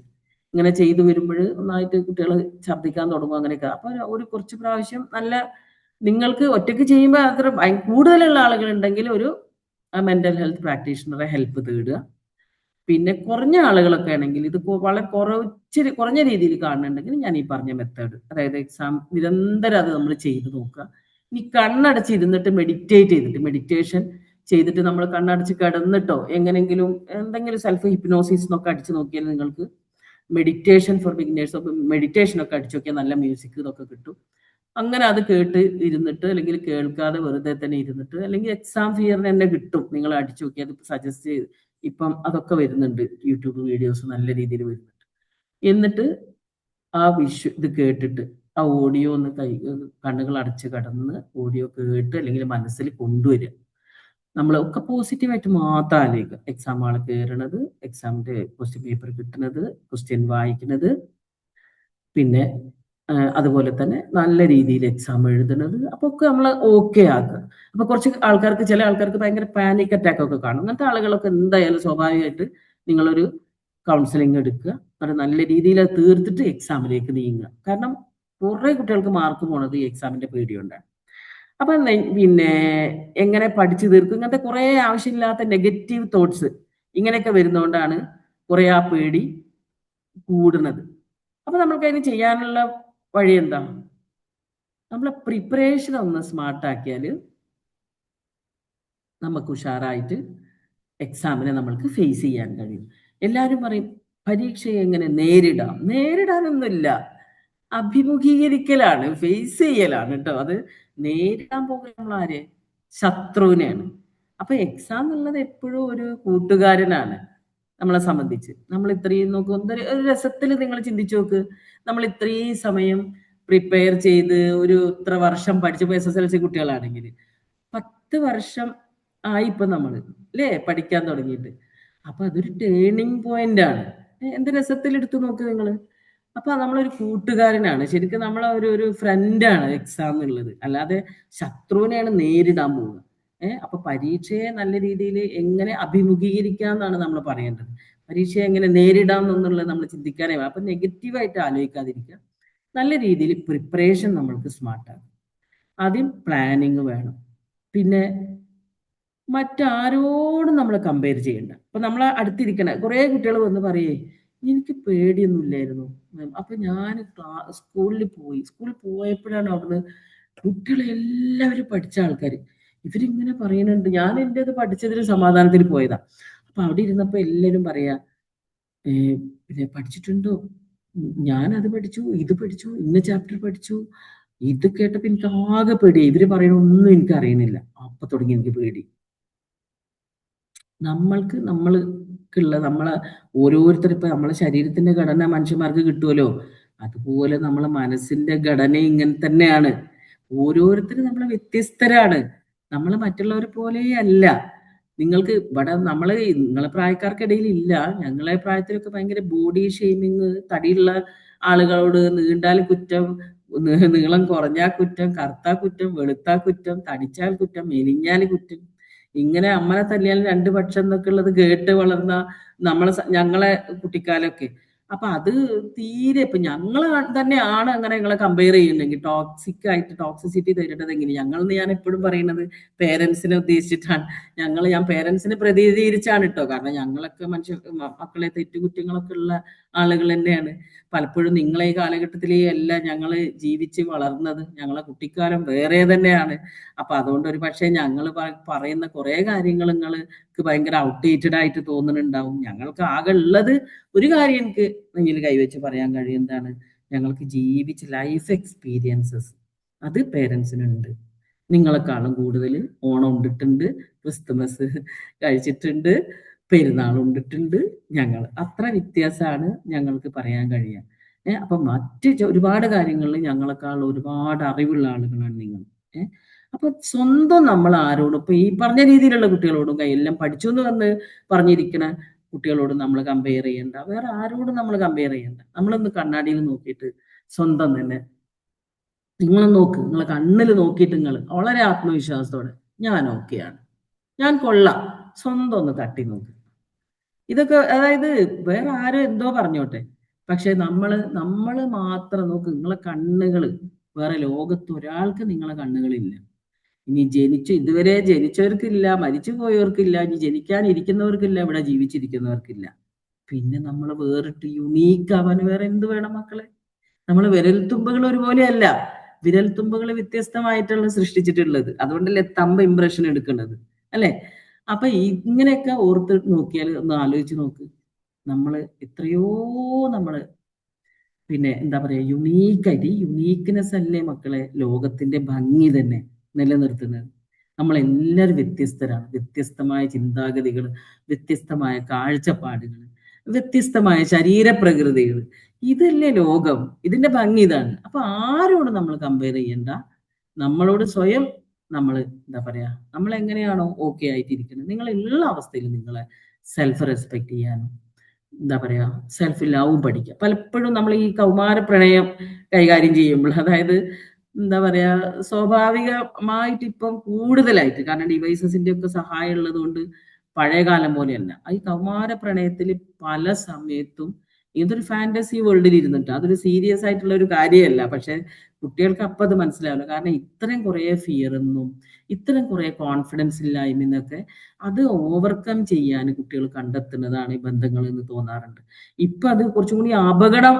മറ്റേത് ആദ്യം മുന്നേ നമ്മൾക്ക് ക്ലിനിക്കിലൊക്കെ വരുന്ന കേസുകൾ പറഞ്ഞാൽ ചെറിയ രീതിയിൽ അങ്ങനത്തെ പ്രണയ കഥകൾ കഴിഞ്ഞു പോയി 10-20 വയസ്സായി മനുഷ്യന് റീസണിങ് തിങ്കിങ്, കാര്യകാരണ സഹിതം ചിന്തിക്കാനുള്ള ഒരു ബ്രെയിനിന്റെ കപ്പാസിറ്റി ഒക്കെ 10-20 വയസ്സിന് ശേഷമാണ് ഡെവലപ്പ് ആവണമെന്നാണ് പറയപ്പെടുന്നത്. അപ്പൊ അങ്ങനെയൊക്കെ ആകുമ്പോൾ അത് സ്വയമേവ നമ്മൾക്ക് പറ്റൂലേ? ഈ ഒരു പങ്കാളി നമ്മളെ ജീവിതകാലം മുഴുവൻ കൊണ്ട് നടക്കുന്ന ഒരു കാര്യമാണല്ലോ കല്യാണം എന്നുള്ളത്. അപ്പൊ ഇങ്ങനെ പറ്റൂലേ എന്നൊക്കെ സ്വയം അങ്ങനെ കുട്ടികൾ അങ്ങനെ തന്നെ അങ്ങോട്ട്. പിന്നെ ഇപ്പത്തത് പക്ഷെ കുറച്ച് അപകടം നിറഞ്ഞ പ്രണയമാണ്. കാരണം എന്താന്ന് വെച്ചാല് എക്സ്പെരിമെന്റ്. അപ്പൊ അത് പിന്നെ ഇപ്പൊ ഈ നോട്ട് ടു കമ്പാരിസൺ എന്നുള്ളതിലാണ് ഞാനിത് പറയുന്നത്. ഇതിലുള്ള വിഷയം അല്ലെങ്കിൽ പോലും ഞാൻ എൻ്റെ പ്രിയപ്പെട്ട കുട്ടികളോട് പറയാണ്, ആർക്കെങ്കിലും ഈ കൗമാരത്തിൽ ഒരുപാട് സമയം കളയണ പരിപാടിയാണ്. ഒന്ന് ഫോൺ ചെയ്തിട്ടോ അല്ലെങ്കിൽ ചാറ്റ് ചെയ്തിട്ടോ നമ്മളെ സമയം മുഴുവനും നമ്മൾ അയിമൽ കഴിഞ്ഞിട്ട് നന്നായി പഠിക്കുന്ന കുട്ടികൾ കാണാൻ പല സമയത്ത് ക്ലിനിക്കിൽ പേരൻസ് വളരെ മാർക്ക് കുറഞ്ഞു എന്ന് പറഞ്ഞാണ് വരിക. പിന്നെ പറയും കുറച്ച് കൂടുതലായിട്ട് മൊബൈൽ ഉപയോഗിക്കുന്നുണ്ട്, ഇപ്പൊ രാത്രി തീരെ ഉറക്കില്ല എന്നൊക്കെ പറയുമ്പോൾ നമ്മൾ ഒന്ന് തുറന്ന് സംസാരിക്കുമ്പോൾ പല സമയത്തും ഇങ്ങനത്തെ ഇൻസെക്യൂരിറ്റീസിനെ മറികടക്കാനാണ് ഈ ടോക്സിക് ചിലപ്പോൾ ഒരുപക്ഷെ ചെന്ന് വീണിട്ടുള്ളത് ടോക്സിക് റിലേഷൻഷിപ്പിലായിരിക്കാം. അപ്പൊ അതൊക്കെ വളരെ മാനസികമായിട്ട് നമ്മളെ ഈ ഒരു സമയത്ത് നന്നായി ബാധിക്കും. അപ്പൊ നല്ല രീതിയിൽ നമുക്ക് സമയമുണ്ട് അതിനൊക്കെ, പ്രണയിക്കാനൊക്കെ സമയമുണ്ട്. പഠനത്തെ കുറച്ചും കൂടി സീരിയസ് ആയിട്ട് എടുത്ത് അതിനുവേണ്ടി തയ്യാറെടുത്ത് നമ്മൾ ഇതൊക്കെ സ്വാഭാവികമായിട്ട് എന്താ പറയാ, ഈ സ്ത്രീയും പുരുഷനും ഈ പ്രണയം ഈ ഇതൊക്കെ സ്നേഹ സെക്സ് ഇത്രയും മധുര മനോഹരാക്കിയിട്ടില്ലെങ്കിൽ മക്കളെ നമ്മൾ ആരെങ്കിലും ഇവിടെ ഉണ്ടാവുമോ? അപ്പൊ ഇതൊക്കെ ദൈവം തമ്പുരാൻ നമ്മളെ തലച്ചോറിന്റെ അടുത്ത് നിക്ഷിപ്താക്കിയതാണ്. നമ്മൾക്കൊരു എന്താ പറയാ, ഒരു കാറ്റലോഗ് തന്നിട്ടുണ്ട്. ഓരോ മതവിഭാഗങ്ങൾക്ക് ഓരോ എന്താ പറയാ വേദഗ്രന്ഥങ്ങളുണ്ട്. ഇതൊക്കെ എങ്ങനെ ജീവിക്കണം, എങ്ങനെ കല്യാണം കഴിക്കണം, എങ്ങനെ ജീവിക്കാൻ തുടങ്ങണം എന്നുള്ളത് സമൂഹത്തിന്റെ ഒരു ഇതോടുകൂടി ആയാൽ ഏറെ നല്ലത് എന്നുള്ളതാണ് പറയുക. കാരണം റെസ്പോൺസിബിലിറ്റി ഏറ്റെടുക്കാൻ ആളുകൾ ഉണ്ടാവും. ഒരു ബന്ധത്തിൽ എന്ന് പറഞ്ഞ ഒരു ബന്ധം മുന്നോട്ട് പോകുമ്പോൾ ഒരുപാട് കാര്യങ്ങൾ ഉണ്ടായില്ല. അതൊന്നും ഇപ്പൊ നിങ്ങൾ ഈ പ്രായത്തിൽ പറഞ്ഞാൽ മനസ്സിലാകുകയില്ല. നമ്മളെ വിഷയം അതും അല്ലതാനും. അപ്പൊ എന്തായാലും ഞാൻ അതിനെക്കുറിച്ച് ഈ ഒരു സമയത്ത് കൂടുതലായിട്ട് കേസുകൾ വരുന്ന ഒരു കാര്യത്തെക്കുറിച്ച് ഞാൻ സംസാരിച്ചെന്ന് മാത്രം കേട്ടോ. അപ്പം സെൽഫ് റെസ്പെക്ട് കൊടുക്കുക, സെൽഫ് ലവ് ഉണ്ടാകുക, നമ്മൾക്ക് നമ്മൾ തന്നെ സ്നേഹിക്കുക. അപ്പൊ ടോക്സിസിറ്റി ഒരുപാട് നമ്മൾ ചുറ്റുമൊക്കെ നമുക്ക് കിട്ടിക്കൊണ്ടിരിക്കും. പക്ഷെ അതിൽ നിങ്ങൾ വീണ് ഇതാവാണ്ടിരിക്കുക. അത്തരം കാര്യങ്ങൾ ഇപ്പൊ ഞങ്ങൾ തന്നെ ആണെങ്കിലും പറയുന്നത്, ആവശ്യമില്ലാത്ത ഞങ്ങൾ എപ്പോഴും സ്വരം കെടുത്തിക്കൊണ്ട് നിൽക്കുന്ന പേരൻസ്, എപ്പോഴും പഠിക്കുക എന്ന് പറയുന്ന പേരൻസ് ആണെങ്കിൽ ഒരുപക്ഷെ നിങ്ങൾക്കൊരു പ്ലാനിങ് ഇപ്പൊ ഇതിലൊക്കെ പറയുന്ന പോലെ നിങ്ങൾക്ക് ഗൈഡ് ലൈനോട് കൂടി ഒരു പ്ലാനിങ് തയ്യാറാക്കുക, എന്നിട്ട് നിങ്ങൾ പഠിക്കുക. അപ്പം മറ്റുള്ളവർ പറയൽ കുറെ ഇപ്പൊ പലപ്പോഴും വന്ന് നമ്മളെടുത്ത് കുട്ടികളെ ഈ പഠിക്കുന്ന കുട്ടികളെ കൊണ്ടുവരുമ്പോൾ നമ്മൾ പറയാറ് പേരൻസിനോട് നിങ്ങളൊന്ന് ഇടപെടാതിരിക്കുക, നമ്മളൊന്ന് പറഞ്ഞു നോക്കട്ടെ, നല്ല രീതിയിൽ ഇങ്ങനത്തെ ഒരു ടൈം ടേബിൾ ഒക്കെ പ്രിപ്പയർ ചെയ്ത് കൊടുത്ത് കുട്ടിന്റെ സൗകര്യം പോലെ ഏത് സമയമാണെന്നൊക്കെ ഒന്ന് തെരഞ്ഞെടുത്ത് അങ്ങനെ ഒന്ന് പറഞ്ഞു കൊടുത്താൽ തന്നെ എങ്ങനെ സ്ക്രീനിന്റെ ഇത് നമ്മൾക്ക് എങ്ങനെയൊക്കെ കുറച്ച് കൊണ്ടുവരാം, എന്തൊക്കെ കാര്യങ്ങൾ ശ്രദ്ധിക്കാന്ന് പറഞ്ഞു കൊടുത്താൽ തന്നെ മിക്കവാറും കുട്ടികൾ നമ്മളോട് പറയും പഠിക്കാനൊക്കെ ഇരിക്കണം എന്നങ്ങനെ വിചാരിച്ച് നിന്ന് ഒരു ദിവസം നിന്ന് അന്ന് തുടങ്ങും. പേരൻസ് അറിയും പഠിക്കാൻ ഇരിക്കണില്ലേ അങ്ങനെ പറയുമ്പോഴേക്ക് ആകെ നമ്മളെല്ലാം മൂടും പോകും. അപ്പൊ അതൊരു വഴക്കൊക്കെ എത്തും. പ്രത്യേകിച്ച് ഭയങ്കര ദേഷ്യം ഒക്കെ കൂടുതലുള്ള സമയമാവും ഇപ്പൊ ഈ കൗമാര പ്രായം എന്നുള്ളത്.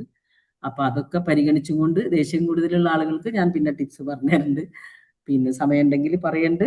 അപ്പൊ ഇങ്ങനെയൊക്കെ പരിഗണിച്ചുകൊണ്ട് നമ്മൾക്ക് പിന്നെ നമ്മളെ സ്വയം ആരോടും കമ്പയർ ചെയ്യാതെ നമ്മൾക്ക് വേണ്ടിയിട്ട് പഠിക്കുന്ന രീതിയിൽ സെൽഫ് റെസ്പെക്ട് കൊടുത്തുകൊണ്ട് നമ്മൾക്ക് മുന്നോട്ട് നീങ്ങാം.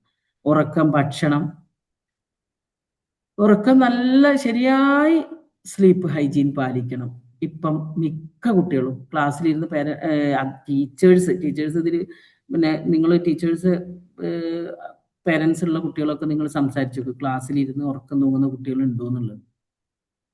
ഒന്ന് ഡിവൈസസ് നമ്മൾ ഉറങ്ങിക്കഴിഞ്ഞ പേരൻസ് ക്ഷീണോ ജോലി കഴിഞ്ഞിട്ടുള്ള ക്ഷീണോ ആരും വെറുതെ ഇല്ലല്ലോ മക്കളെ. ഇത് പേരൻസ് ഒക്കെ കഷ്ടപ്പെട്ട് ഇങ്ങനെ ജോലി ചെയ്തൊക്കെ തന്നെയാണ് നമ്മൾക്ക് നിങ്ങളെ പഠിപ്പിക്കാനും ഇങ്ങനെയുള്ള കാര്യങ്ങളൊക്കെ ഉണ്ടാക്കുന്നത്. അപ്പൊ ഇതൊക്കെ കഴിഞ്ഞു വന്ന് ഉറങ്ങും. പക്ഷെ കുട്ടികൾ പലപ്പോഴും രാത്രി 12 മണി 1 മണി 2 മണി കുറേ ജോലി നല്ല രീതിയിൽ ചെയ്യാൻ കഴിയാത്ത കുറേ യൂത്തിനെ കണ്ടു, ക്ലിനിക്കിൽ കണ്ടു. ഒന്നാമത്തെ ഈ ഇതുകൊണ്ട് ഉറക്കം സ്ലീപ്പ് ഹൈജീൻ പാലിക്കാൻ പറ്റത്താണ്. അപ്പം പരീക്ഷയെ സംബന്ധിച്ച് ഉറക്കം നല്ല രീതിയിൽ നിങ്ങൾ സ്ലീപ്പ് ഹൈജീൻ പാലിക്കണം.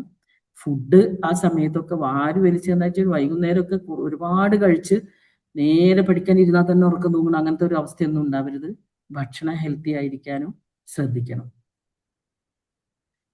പിന്നെ എക്സാം ഹാളത്ത് ഞാൻ നേരത്തെ പറഞ്ഞു കൂൾ ഡൗൺ, റിലാക്സ്.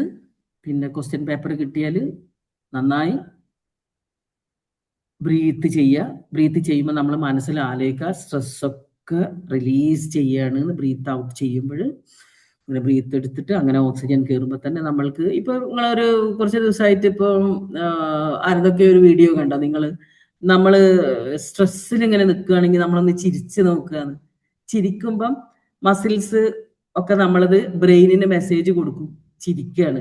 അതുപോലെ ഒന്ന് റിലാക്സ് ആവുക, എപ്പോഴും റിലാക്സ് ആവാൻ ശ്രമിക്കുക. നമ്മൾ ഭയങ്കര സ്ട്രെസ്സിലൊക്കെ നിൽക്കുമ്പോൾ അതൊക്കെ ബ്രെയിനിന് മെസ്സേജ് കൊടുക്കുന്നുണ്ട്. അപ്പൊ നമ്മൾ ചിരിക്കുമ്പോൾ വെറുതെ നമ്മൾക്കത് പിന്നെ നമ്മൾ ഓക്കെ ആവുന്നുള്ളത്, നമ്മൾ ആ സ്ട്രെസ്സൊക്കെ പോകുന്നുള്ളത്. ഇതൊക്കെ നല്ല രീതിയിലാണ് കേട്ടോ. വെറുതെ ഇരുന്ന് ഇങ്ങനെ എക്സാം ഹാളിൽ കിടന്ന് ഇങ്ങനെ പൊട്ടി ചിരിക്കുകയല്ല, നിങ്ങൾക്ക് മനസ്സിലാവുമല്ലോ. വെറുതെ ഒന്ന് ഒരു നല്ലൊരു മുഖത്തോട് ഒരു കൂൾ ഡൗൺ ആയിട്ട് ഇരിക്കുക, റിലാക്സ് ചെയ്യാന്നുള്ളത് കേട്ടോ. പിന്നെ ഇൻസ്ട്രക്ഷൻസ് കൃത്യമായിട്ട് വായിക്കുക. ഏറ്റവും നന്നായി അറിയാവുന്നത് ആദ്യം എഴുതുക, ഇനി ഉത്തരം കിട്ടിയിട്ടെങ്കിൽ അയിമൽ ഇങ്ങനെ മുട്ടിത്തിരിഞ്ഞ് നിൽക്കരുത്, അടുത്ത ക്വസ്റ്റ്യനിലേക്ക് പോവുക. അവിടെ അവിടെ കുറേ സമയം നിന്ന് കുറെ ആൾക്കാർക്ക് പറ്റുന്ന ടൈം മാനേജ്മെന്റ് പാലിക്കാൻ കഴിയുക. ടൈം മാനേജ്മെന്റ് നല്ല രീതിയിൽ എക്സാം ഹാളിൽ പാലിക്കുക. ആദ്യം തന്നെ ടൈം മാനേജ്മെന്റ് കുറവുള്ള കുട്ടികളാണെങ്കിൽ എവിടെയാണ് ടൈം പോണത് എന്ന് ആദ്യം ഇപ്പൊ കുറെ എക്സാം എഴുതിയ കുട്ടികളാകുമല്ലോ എൻ്റെ മുന്നിൽ ഇരിക്കുന്നത്, ഏത് എക്സാമിലൊക്കെ ആയിരുന്നു എങ്ങനെയൊക്കെയായിരുന്നു സമയം പോയത് എന്നുള്ളത് നോക്കിയിട്ട് നല്ല രീതിയിൽ ടൈം മാനേജ്മെന്റ് കറക്റ്റ് കണ്ടില്ലേ.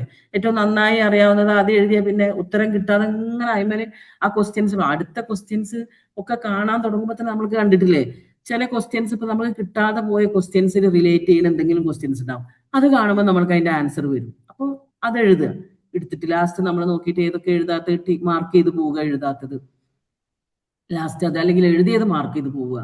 ഇങ്ങനെയൊക്കെ നമ്മൾക്ക് സ്വന്തം മനസ്സിലാവുന്ന രീതിയിൽ ഒരു സ്ട്രാറ്റജി രൂപപ്പെടുത്തുക. നമ്പർ ആദ്യം തന്നെ ഇട്ട് പോവുക. പല കുട്ടികളും കാണുന്ന എക്സാം സ്ട്രെസ്. ഹലോ ഹലോ അപ്പൊ ഇങ്ങനെ എക്സാമിന്റെ സ്ട്രെസ്സിനെ നമ്മൾക്ക് കുറക്കാൻ പറ്റും കേട്ടോ. ആദ്യത്തെ കുറേ സമയം അതുപോലെ തന്നെ നിൽക്കരുത്. ഒരു ക്വസ്റ്റ്യൻമേ തന്നെ കുറേ സമയം നിന്ന് അടുത്ത പാരഗ്രാഫ് ക്വസ്റ്റ്യൻസ് കുറച്ച് മാർക്കുള്ള ഇത് 1 വേർഡ് ക്വസ്റ്റ്യൻ ആകും ഒരു പക്ഷേ. നമ്മൾ ചെയ്യുന്ന അബദ്ധം മിക്കപ്പോഴും കുട്ടികൾ പറയും, ഇത് മാറ്റി വെച്ചിട്ട് നേരെ അറിയാത്ത ആ ഒരു 1 വേർഡ് ചിലപ്പോൾ നമ്മൾക്ക് അടുത്ത ഏതെങ്കിലും ഒരു ക്വസ്റ്റ്യൻ കിട്ടും, ഒരു ക്വസ്റ്റ്യനിൽ ഉണ്ടാവും ഇതിന്റെ ആൻസർ കിടക്കുന്നത്. അപ്പൊ അതങ്ങനെ എടുത്ത് നോക്കുക. ലാസ്റ്റ് നമുക്ക് അതിൽ സമയം ഉണ്ടെങ്കിൽ നമുക്ക് ഇരുന്ന് ചിന്തിക്കാം. അപ്പൊ അറിയുന്നത് എന്നാ പിന്നെ ബാക്കി മാർക്ക് നമ്മൾക്ക് ആയല്ലോ. അതാ അങ്ങനെയാണ് ശരിക്കും ചെയ്യേണ്ടത്. പിന്നെ പഠിക്കാൻ മടിയുള്ള കുട്ടികളുണ്ടോ? പുസ്തകം തുറക്കുമ്പോൾ ഉറക്കം വരിക, എപ്പോഴും ശ്രദ്ധ ഫോണില്, അങ്ങനെയുള്ള കുട്ടികൾക്കുള്ളതാണ് ഈ തക്കാളി വിദ്യ, പൊമഡോറോ ടെക്നിക്. ഈ തക്കാളി രൂപത്തിലുള്ള ഒരു കിച്ചൺ ക്ലോക്ക് ഉപയോഗിച്ചിട്ട് അദ്ദേഹം ചെയ്തത് കൊണ്ടാണ്, അദ്ദേഹത്തിന്റെ പേര് ഇപ്പം എനിക്ക് മറന്നുപോയി, ഞാൻ ശ്രദ്ധിച്ചു വെച്ചിരുന്നു. അതാണ് ഈ പൊമോഡോറോ ടെക്നിക്. എന്താണ്? 25 മിനിറ്റ് പഠിക്കുക. നിങ്ങൾ എവിടെയെങ്കിലും നോട്ട് ചെയ്ത് വെക്കുന്നുണ്ടെങ്കിൽ ഒന്ന് നോട്ട് ചെയ്ത് വെച്ചോ. ഇത് നല്ല രീതിയിൽ ഒരുപാട് ആളുകൾക്ക് നമ്മൾ കൊടുത്തിട്ട് നല്ല റിസൾട്ട് ഉള്ള ഒരു സംഭവമാണിത്. കാരണം നമ്മൾ വലിയൊരു ടൈം ടേബിൾ ഉണ്ടാക്കി അതിൽ ഇത്ര മണിക്കൂർ നമുക്ക് ആ ടൈം ടേബിൾ കാണുമ്പോൾ തന്നെ നമുക്ക് മടുപ്പ് വരും. അതിന് പകരം നമ്മൾക്ക് ചെറിയ ചെറിയ ചെറിയ പാർട്ടാക്കി തിരിക്കുക. നമുക്ക് പഠിക്കാനുള്ള ഭാഗങ്ങളെ 25 മിനിറ്റ് പഠനം പ്ലസ് 5 മിനിറ്റ് വിശ്രമം. അതാണ് എൻ്റെ ലക്ഷ്യം സെറ്റ് ചെയ്യുക എന്നുള്ളത്. എന്ത് പഠിക്കണം എന്ന് തീരുമാനിക്കുക. അവിടെ നിങ്ങൾ ഒന്നായിട്ട് ഇപ്പം കെമിസ്ട്രിയാണ് പഠിക്കാനുള്ളത്, അല്ലെങ്കിൽ സയൻസ് ഏതോ സബ്ജക്റ്റാണ്.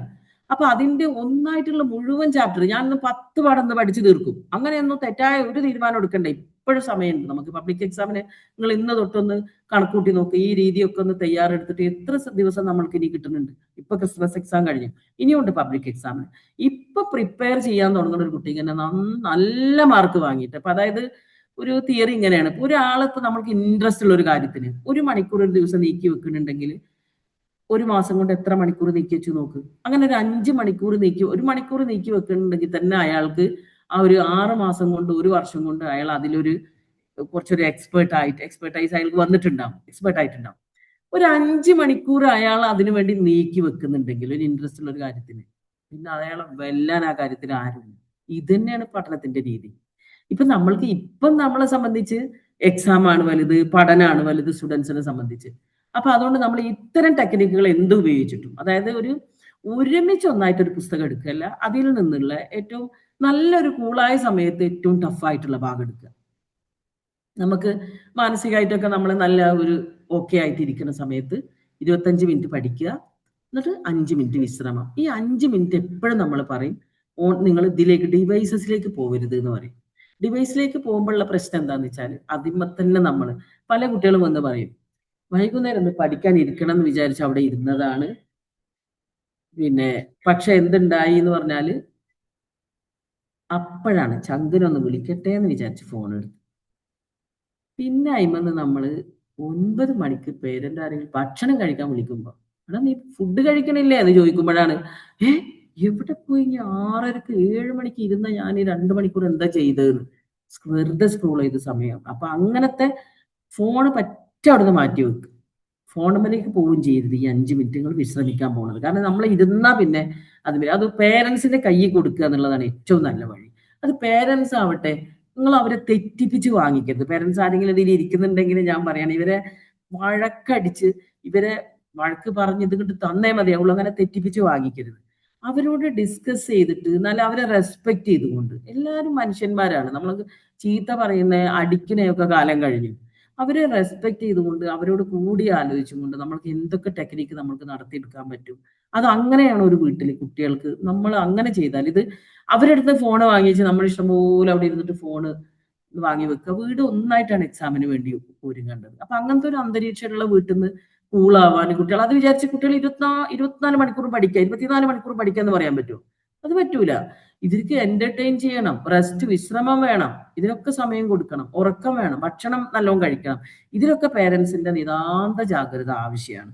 ചിലപ്പോൾ പലപ്പോഴും ജങ്ക് ഫുഡൊക്കെ കഴിച്ച് വേറൊന്നും കഴിക്കാതെ, അപ്പൊ ഹെൽത്തി ഫുഡ് സ്റ്റൈലിലേക്ക് കുട്ടികളെ നല്ല രീതിയിൽ എല്ലാവരും കൂടി ആലോചിച്ച് ഇപ്പോഴൊക്കെ കുറെ കൂടി അങ്ങനെ വരുന്നുണ്ട്.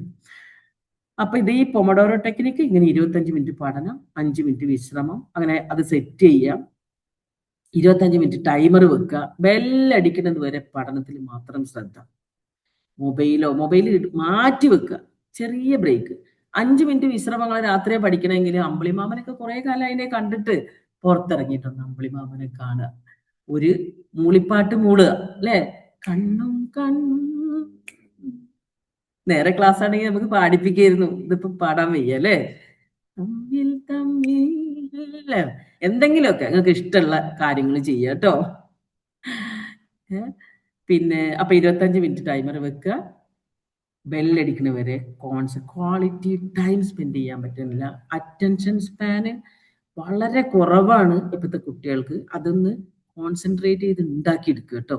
ഇങ്ങനെ ഞാൻ പറഞ്ഞില്ല നേരത്തെ, ഡീടോക്സിക് ഡേ ആചരിക്കുക, തീരെ ഒഴിവാക്കി വെച്ചിട്ട് വേറെ എന്തെങ്കിലും. കുറേ ബോറടിക്കും, സ്ക്രീനുമൊക്കെ പോവാൻ തന്നെ നമ്മൾ കൈതരിക്കും. കാരണം പണ്ട് ഇപ്പൊ ഞങ്ങളൊക്കെ കുട്ടിക്കാലത്ത് എന്താണെന്നറിയാം, ഒഴിവുള്ള സമയത്തൊക്കെ നമ്മൾ പുസ്തകങ്ങൾ എടുക്കും, എന്തെങ്കിലും ഒന്ന് ഇരിക്കുക കിടക്കുക, എന്ത് ചെയ്യുകയാണെങ്കിലും ആളുകളുടെ കയ്യിൽ മിക്കവാറും പുസ്തകങ്ങൾ കാണും, എന്തെങ്കിലുമൊക്കെ ആയിട്ട് വായിക്കുക ചെയ്യുക, അതായിരുന്നു ഒരു എന്റർടൈൻമെന്റ്. ഇപ്പൊ അത് മാറി നേരെ മൊബൈലിലേക്ക്. നിങ്ങളെ മാത്രമല്ല കുറ്റം പറയുന്നുണ്ടോ, എല്ലാവർക്കും ചെയ്തു നോക്കാൻ പറ്റിയ ടെക്നിക്കാണ് ഇതൊക്കെ. അപ്പൊ ബെല്ലടിക്കുന്നവരെ പഠനത്തിൽ മാത്രം ശ്രദ്ധ, ചെറിയ ബ്രേക്ക്, 5 മിനിറ്റ് വിശ്രമം. ഇനി 4 റൗണ്ട് കഴിയുമ്പോൾ, അപ്പൊ 25, 25, 25, 25, അപ്പോഴൊക്കെ 5 മിനിറ്റ് 6 മിനിറ്റ് മാത്രം വിശ്രമം എടുക്കുക. ഒരു 4 റൗണ്ട് കഴിയുമ്പോൾ ഒരു 15 മിനിറ്റോ അരമണിക്കൂറോ നിങ്ങൾ വിശ്രമം എടുക്കുക. ആ സമയത്ത് മാക്സിമം പുസ്തകം വായിക്കാൻ ശ്രമിച്ചു. ഏതെങ്കിലും ഒരു പുസ്തകം, ഇഷ്ടമുള്ള ഒരു പുസ്തകം എല്ലാവരും ഒന്ന് തന്നെ കണ്ടുവച്ചു. ഇന്ന് തന്നെ തുടങ്ങണം കേട്ടോ, അതിലൊരു മാറ്റമല്ല. നമ്മൾ എന്താ പറയാ, ഞാൻ വിചാരിച്ച പുലിനി പിടിക്കൂ, പക്ഷെ ഞാൻ വിചാരിക്കൂല എന്നുള്ളതാണെന്ന് പറഞ്ഞ പോലെ ആവരുത്.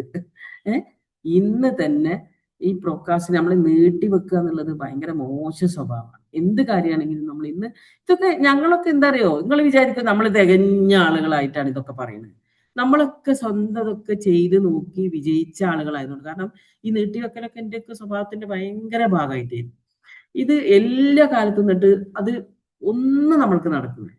ഈ ഉദാഹരണം, ഒരാളെ വിളിക്കണം, ഒരാളൊന്ന് കോണ്ടാക്ട് ചെയ്യണം. അപ്പൊ ഇപ്പോഴുള്ളതാണ് ഇപ്പൊ ഇതൊക്കെ കുറെ പദങ്ങൾ ഞാൻ നിങ്ങൾക്ക് ഇതിന്റെ ഇടയിൽ കൂടെ പരിചയപ്പെടുത്തി തരുന്നുണ്ട് കേട്ടോ. പുതിയ കുട്ടികൾക്കുള്ള കുറച്ച് പേടിയാവും. നമ്മൾ വിചാരിക്കും ഇപ്പോഴത്തെ കുട്ടികളെല്ലാവരും ഫോണൊക്കെ നല്ല ഉപയോഗിക്കണം. ഇപ്പൊ കുട്ടികൾക്ക് ടെലിഫോണിക് ഫോബിയ എന്ന് പറഞ്ഞിട്ട് പുതിയൊരു സംഭവം. ഫോൺ റിങ് ചെയ്താൽ പേടി, ഇത് ആരാണാവോ, എടുക്കാൻ ഒരു മടി, ഭയങ്കരമായിട്ടുള്ള കുട്ടികളെ കണ്ടു. അതുപോലെ തന്നെയാണ് ഡിജിറ്റൽ ഡിപ്രഷൻ, ഞാൻ നേരത്തെ പറഞ്ഞു. പിന്നെ ഇമോഷണൽ ഫിറ്റ്നസ്, ഇതൊക്കെ പുതിയ പുതിയ സൈക്കോളജിയിൽ ഇപ്പൊ പുതിയ വരുന്നത്. അതായത് നമ്മുടെ ശരീരം ഫിറ്റ്നസ് ചെയ്യുന്ന പോലെ തന്നെ ഇമോഷണൽ EQ, വൈകാരിക ബുദ്ധിക്കുള്ള പ്രാധാന്യം. കാരണം ഈ പൊമോഡോറോ ടെക്നിക്കൊക്കെ നടത്തി നോക്കണമെങ്കിൽ ആദ്യം നമ്മൾ ഇങ്ങനെ ഇമോഷണൽ ബാലൻസ്ഡ് ആയിരിക്കണം. നല്ലൊരു ഉപ്പുചാക്ക് തലകേറ്റി ജീവിക്കേണ്ട കാര്യമില്ല. പ്രശ്നങ്ങളൊന്നും ഇല്ലാത്തവർ ആരും ഉണ്ടാവില്ല. നിങ്ങളെ ലോകത്തുള്ള പ്രശ്നങ്ങൾ ഇപ്പൊ എന്താണ്?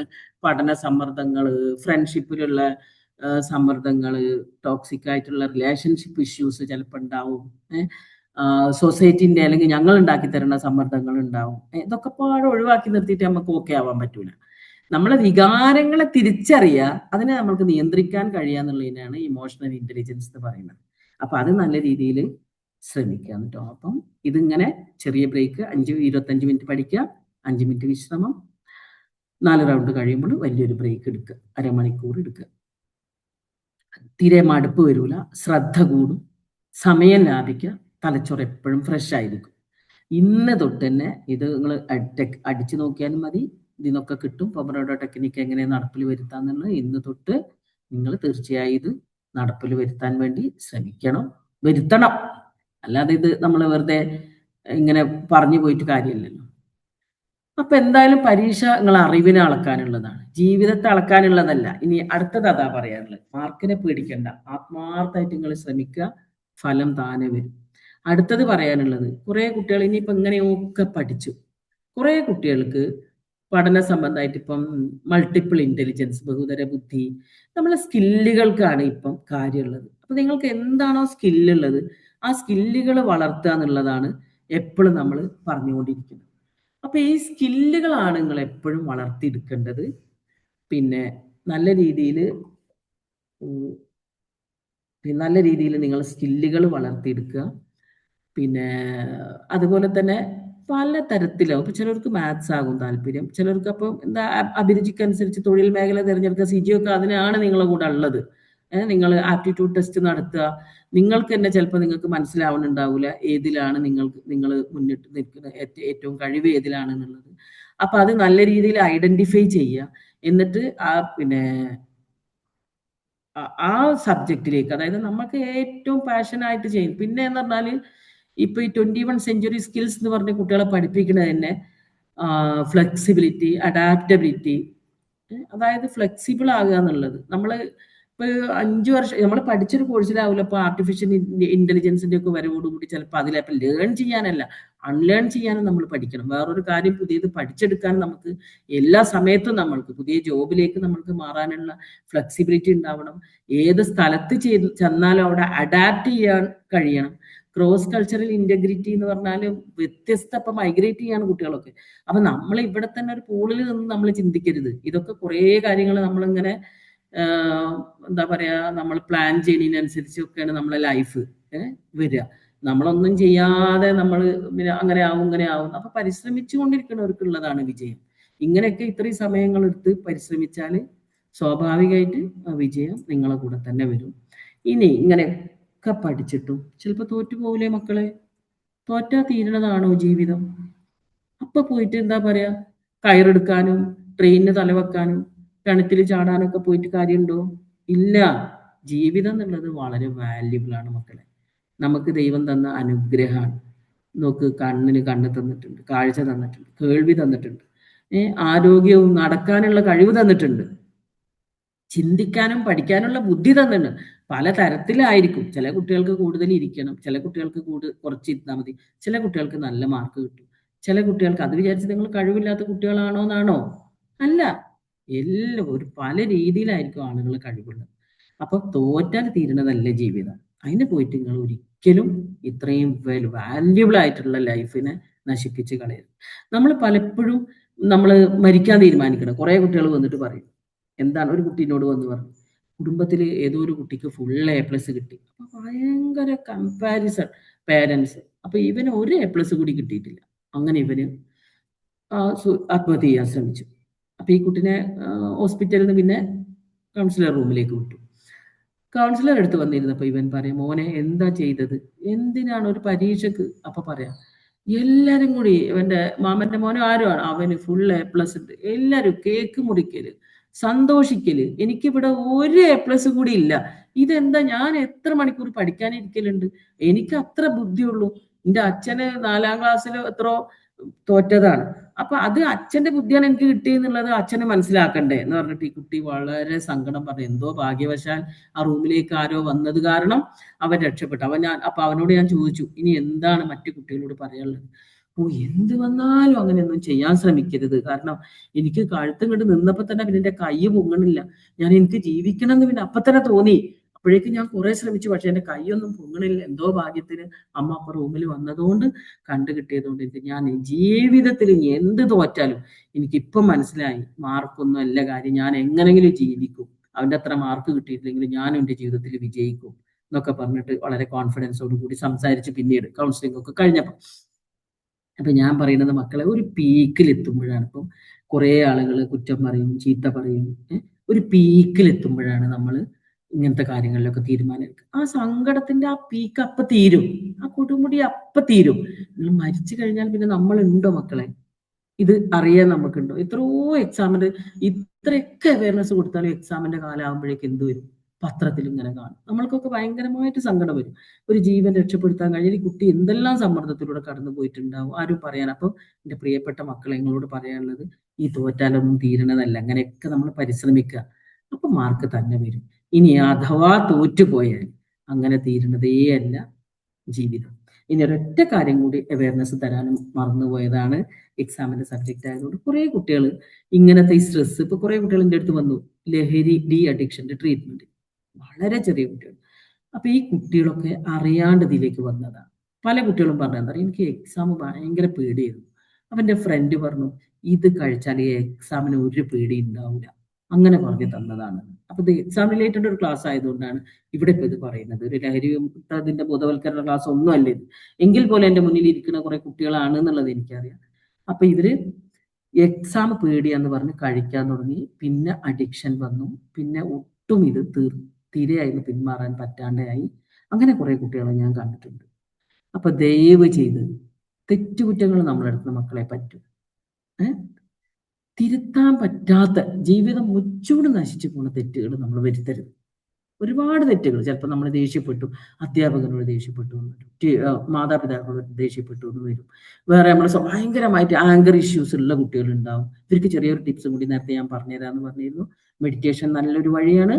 പിന്നെ ദേഷ്യം കൊണ്ട് വരുമ്പോൾ നിങ്ങൾ അപ്പം സംസാരിക്കരുത്. 3 Ds എന്ന് പറയും. ഒന്ന് ഡിസ്റ്റൻസ് ഇടുക, അവിടെ നിന്ന് അങ്ങോട്ട് വിട്ടു നിൽക്കുക, ഡിസ്ട്രാക്ട് ചെയ്യുക. അപ്പൊ അധ്യാപകൻ ക്ലാസ്സിൽ നിന്ന് ഇതാക്കണമെങ്കിൽ ചിന്ത കൊണ്ട് ഡിസ്ട്രാക്ട് ചെയ്യുക. അവിടെ ഡിസ്റ്റൻസ് ഇടാൻ നമുക്ക് കഴിയില്ല, ക്ലാസ്സിൽ അവിടെ നിന്നേ പറ്റുള്ളൂ.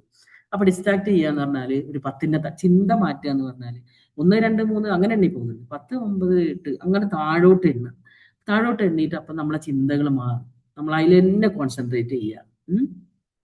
പിന്നെ അതുപോലെ ഇത്തിരി വെള്ളം നിങ്ങളെ കയ്യിലുണ്ടെങ്കിൽ കുറച്ച് വെള്ളം എടുത്ത് കുടിക്കുക, ഡ്രിങ്ക് വാട്ടർ എന്ന് പറയുന്നത്. ഇപ്പൊ 3 Ds. ഇനി വേറൊരു മെത്തേഡ് നമ്മൾ വലിയ ആളുകൾക്ക്, മുതിർന്ന ആളുകൾക്ക്, സാധാരണ നോർമൽ ഭയങ്കര ദേഷ്യം കൂടുതലുള്ള ആളുകൾക്കൊക്കെ കൊടുക്കാറുള്ളതാണ്. ഈ ചെറിയ ഒരു ഒഴിഞ്ഞ നോട്ട് ബുക്കും പേനയും അവിടെ വെക്കാൻ പറയും, കയ്യിലെപ്പോഴും കരുതാൻ പറയും. എന്നിട്ട് അങ്ങനെ ദേഷ്യം വരുമ്പോൾ കുത്തി വരിടുക. അപ്പം ഞങ്ങളാ ചീത്ത പറയുന്നത്, അതായത് ഞങ്ങൾ പേരൻസാ ചീത്ത പറയുന്നെങ്കിൽ ഞങ്ങൾ അങ്ങോട്ട് കീറി മുറിക്കാന്ന് വിചാരിച്ചിട്ട് നിങ്ങൾ പേപ്പറിൽ അങ്ങോട്ട് കീറി മുറിച്ചു. അപ്പൊ ബ്രെയിനിൽ നിന്ന് കുറേ നമ്മൾക്ക് ആ ഫ്രസ്ട്രേഷൻ തീരും. അപ്പൊ ദേഷ്യം പിന്നെ അമ്മനോടോ അച്ഛനോടോ പോയിട്ട് ദേഷ്യം വരണ്ടല്ലോ. അങ്ങനെ ദേഷ്യം വന്നാൽ പിന്നെ അവിടുത്തെ അന്തരീക്ഷം ആകുളം തോണ്ടി, അന്നത്തെ പഠനം കഴിഞ്ഞു, പിന്നെ നമുക്ക് പഠിക്കാൻ കഴിയില്ല, സ്ട്രെസ്സായി, ടെൻഷനായി. പിന്നെ ചെറിയ പേപ്പർ കുനുകുനുങ്ങനെ കീറിയിടുക. ഇതിലേതെങ്കിലും ടെക്നിക്ക്, ന്യൂസ് പേപ്പറൊക്കെ പഴയതുണ്ടാവുമല്ലോ, അല്ലെങ്കിൽ ചെറിയതാക്കി പേപ്പർ കീറിയിട്ടാലും കുറെ ഫ്രസ്ട്രേഷൻ. ഇപ്പൊ നമ്മളിങ്ങനെ ദേഷ്യം വന്നാൽ കുത്തൊക്കെ ചെയ്യില്ലേ, അതിന് പകരമുള്ള കേട്ടോ അത്. അപ്പൊ ഇങ്ങനത്തെ ലഹരിയിലേക്ക് പോകരുത്. പ്രണയം കൊണ്ട് ജീവിതം നശിച്ച കുറേ കുട്ടികളെ കാണുന്നുണ്ട്. കൗമാര പ്രണയത്തിൽ സമയവും അതൊക്കെ കൊടുത്തിട്ട് തേപ്പ് കിട്ടലും തേപ്പ് കൊടുക്കലൊന്നും വലിയ സുഖമുള്ള കാര്യങ്ങളല്ല. അപ്പൊ അങ്ങനെ കുറെ കുട്ടികൾ വന്നിരുന്ന് കരയാറുണ്ട്. അപ്പൊ ഇതിലേക്ക് എന്താ പറയാ, നമ്മളെ ജീവിതം മുച്ചൂട് നശിച്ചു പോണ ലഹരിയിലേക്കോ ഇങ്ങനെ ജീവിതം നശിച്ച് പഠിക്കും ചെയ്യാതെ അങ്ങനെ ആയിട്ട് ഒരിക്കലും പോകരുത്. ചെറിയ തെറ്റുകുറ്റങ്ങളൊക്കെ എല്ലാവരും ഉൾക്കൊണ്ടുകൊണ്ട് നമ്മളത് തിരുത്തി മുന്നോട്ട് നീങ്ങുക. അപ്പൊ എന്തായാലും എല്ലാവർക്കും പിന്നെ ബെസ്റ്റ് വിഷസ്. അടുത്ത് വരുന്ന എക്സാമിന് തന്നെ ഈ രീതിയിൽ ടെക്നിക്കൊക്കെ എടുത്തുകൊണ്ട് നല്ല രീതിയിൽ നിങ്ങൾക്ക് പഠിക്കാൻ കഴിയട്ടെ. എല്ലാവർക്കും വിജയാശംസകൾ. ഇനി ചോദ്യങ്ങൾ ചോദിക്കാനുള്ള സമയമാണ്. ഞാൻ പിന്നെ എനിക്ക് കൈമാറുക. എങ്ങനെ ഉണ്ടായിരുന്നു ക്ലാസ്? കുട്ടികൾക്ക് എന്തെങ്കിലും മനസ്സിലായോ? അല്ലെങ്കിൽ കമന്റുകൾ പറഞ്ഞാൽ നന്നായി. നമുക്ക് ആർക്കെങ്കിലും ഡൗട്ട് എന്തെങ്കിലും ഉണ്ടെങ്കിൽ മാമിനോട് ചോദിക്കാം. അതുപോലെ ക്ലാസ്സിന്റെ ഒരു അഭിപ്രായം ഉണ്ടെന്ന് പറയുന്നത് നന്നായിരിക്കും, മാമിനൊരു ഇത് കിട്ടാൻ.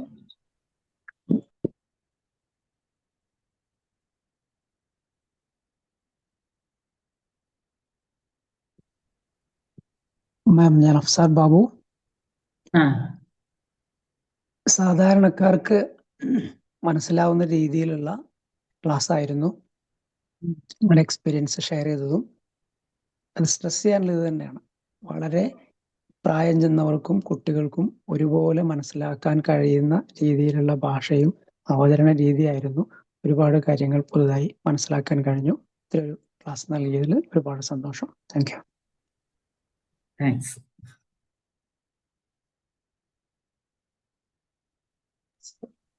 ക്വസ്റ്റ്യൻസ് എന്തെങ്കിലും ഉണ്ടോ നമുക്ക്?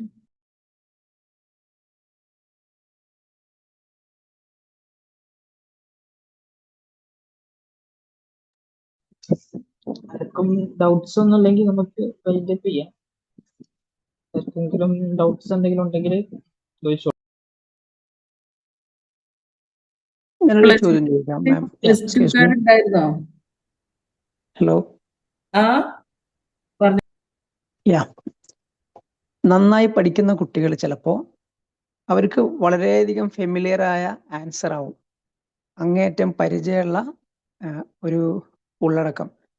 പക്ഷെ അത് പരീക്ഷാ ഹാളിൽ വരുമ്പോൾ അത്രയും അറിയുന്ന കാര്യം പോലും പെട്ടെന്ന് ബ്ലാങ്ക് ആയി കിട്ടാതെ ഒരു സാഹചര്യം വരാറുണ്ട് എന്ന് പറയാറുണ്ട്.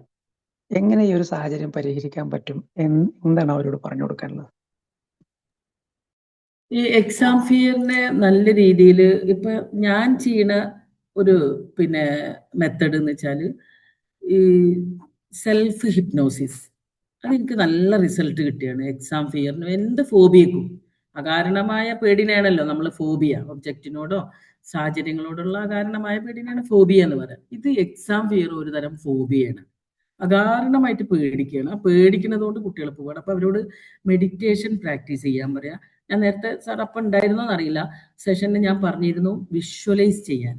ഇത് നല്ല രീതിയിൽ ഇപ്പം ഹിപ്നോസിസ് ചെയ്തിട്ട്, സെൽഫ് ഹിപ്നോസിസ് എന്ന് പറഞ്ഞത് നമ്മൾ ഹിപ്നോട്ടിസം അല്ലാതെ, അതായത് ഒരു ചെറിയ ട്രാൻസിലാക്കിയിട്ട് ഇപ്പോൾ സജഷൻസ് കൊടുത്തിട്ട്, ഇപ്പം നമുക്ക് യൂട്യൂബിലൊക്കെ നല്ല വീഡിയോ കിട്ടും, അല്ലെങ്കിൽ ഒരു കൗൺസിലിംഗ് റെഫർ ചെയ്യുക, കൗൺസിലിങ്ങിന് വീഡിയോ കിട്ടുന്നത്. അതായത് നേരെ ഒന്ന് റിലാക്സ് ചെയ്തിട്ട് നമ്മൾ വിഷ്വലൈസ് ചെയ്യാൻ, എക്സാം ഹാളിൽ ഇരിക്കുന്നത് അത് ക്രിയേറ്റ് ചെയ്യുക. പിന്നെ നിങ്ങൾക്ക് ചെയ്തു കൊടുക്കാൻ പറ്റിയത്, ഇപ്പം ടീച്ചറായിരിക്കും ഈ ചോദിച്ചതെന്ന് ഞാൻ മനസ്സിലാക്കും. ക്ലാസ്സിൽ നമ്മൾക്ക് ഇങ്ങനത്തെ മോക്ക് ടെസ്റ്റുകൾ നടത്താം. എക്സാം ഹാളിലാണെങ്കിൽ ഇരിക്കുന്നത് സത്യത്തിൽ. അപ്പൊ എത്ര കുട്ടികൾ, ഇപ്പൊ പേടിയുള്ള കുട്ടികളെ കുറച്ച് ഗ്രൂപ്പായിട്ട് ഇരുത്തിയിട്ട് നമ്മൾക്ക് സ്വയം ചെയ്തു കൊടുക്കാൻ പറ്റിയൊരു ടെക്നിക്കാണ്.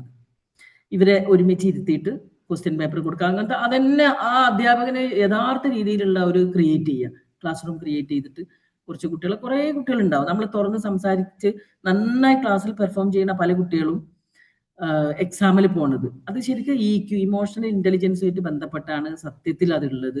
അതായത് ഇപ്പൊ EQനെ കുറിച്ച് നമ്മൾ പറയുമ്പോൾ തന്നെ എന്താണ് EQ എന്ന് പറയുമ്പോൾ എളുപ്പം മനസ്സിലാവാൻ പറയുന്നത് എന്താ, ക്ലാസ്സിൽ നന്നായി പഠിക്കുന്നത് ഒരു കുട്ടിന്റെ ബുദ്ധിശക്തി ഉണ്ട് ഒരു കുട്ടിക്ക് എന്നുള്ളതിന്റെ തെളിവാണ്. എന്നാൽ എക്സാമിന് ആ കുട്ടി പരാജയപ്പെട്ടു പോകുന്നുണ്ട്, എക്സാമിന് മാർക്ക് വാങ്ങിക്കണില്ല എന്നുള്ളത് ആ കുട്ടിന്റെ കുറഞ്ഞ EQനെയാണ് കാണിക്കുന്നത്, ഇമോഷണൽ ഇന്റലിജൻസിനെയാണ്, കുറഞ്ഞ ഇമോഷണൽ ക്വസ്റ്റ്യന്റിനെയാണ് കാണിക്കുന്നത്. അപ്പൊ അതുകൊണ്ട് ഈ EQ വർദ്ധിപ്പിക്കാനാണ് ഇങ്ങനത്തെ നമ്മൾ സ്ട്രെസ് ഒക്കെ റിലാക്സ് ചെയ്ത് വിഷ്വലൈസ് ചെയ്ത്, ഇപ്പൊ ഒരു കാര്യം കുറേ സമയം ഡീസെൻസിറ്റൈസേഷൻ ആണ് അതിന് സൈക്കോളജിയിൽ പറയുന്നത്. ക്രമപ്രവൃത്തമായിട്ട് കുറച്ച് കൊണ്ടുവന്ന് പേടി മാറ്റുക എന്നുള്ളതാണ്. ഇപ്പൊ പിന്നെ പേടിയുള്ള ആൾക്കാരുണ്ടാവും, തൂവല് പേടിയുള്ള ആളുകൾ ഉണ്ടാവും.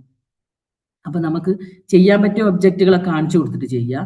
ആദ്യം നമ്മൾ അതിന്റെ പിക്ചർ കാണിച്ചു കൊടുക്കും, പിന്നെ ശരിയായ രീതിയിൽ കാണിച്ചു കൊടുക്കും. അപ്പോഴൊക്കെ കുറെ പേടി വരും. ഇരുട്ട് പേടിയുള്ള കുട്ടികളെ ചിലപ്പോൾ നമ്മൾ ചെയ്യുന്ന ടെക്നിക്കില്ല, നമ്മൾ വീടുകളിലൊക്കെ സ്ഥിരം ചെയ്യുമല്ലോ, റൂമിൽ നിർത്തിയിട്ട് നമ്മൾ നിന്നുകൊണ്ട് തന്നെ ഇരുട്ടാക്കും. എന്നിട്ട് പിന്നെ കുറച്ച് കഴിഞ്ഞിട്ട്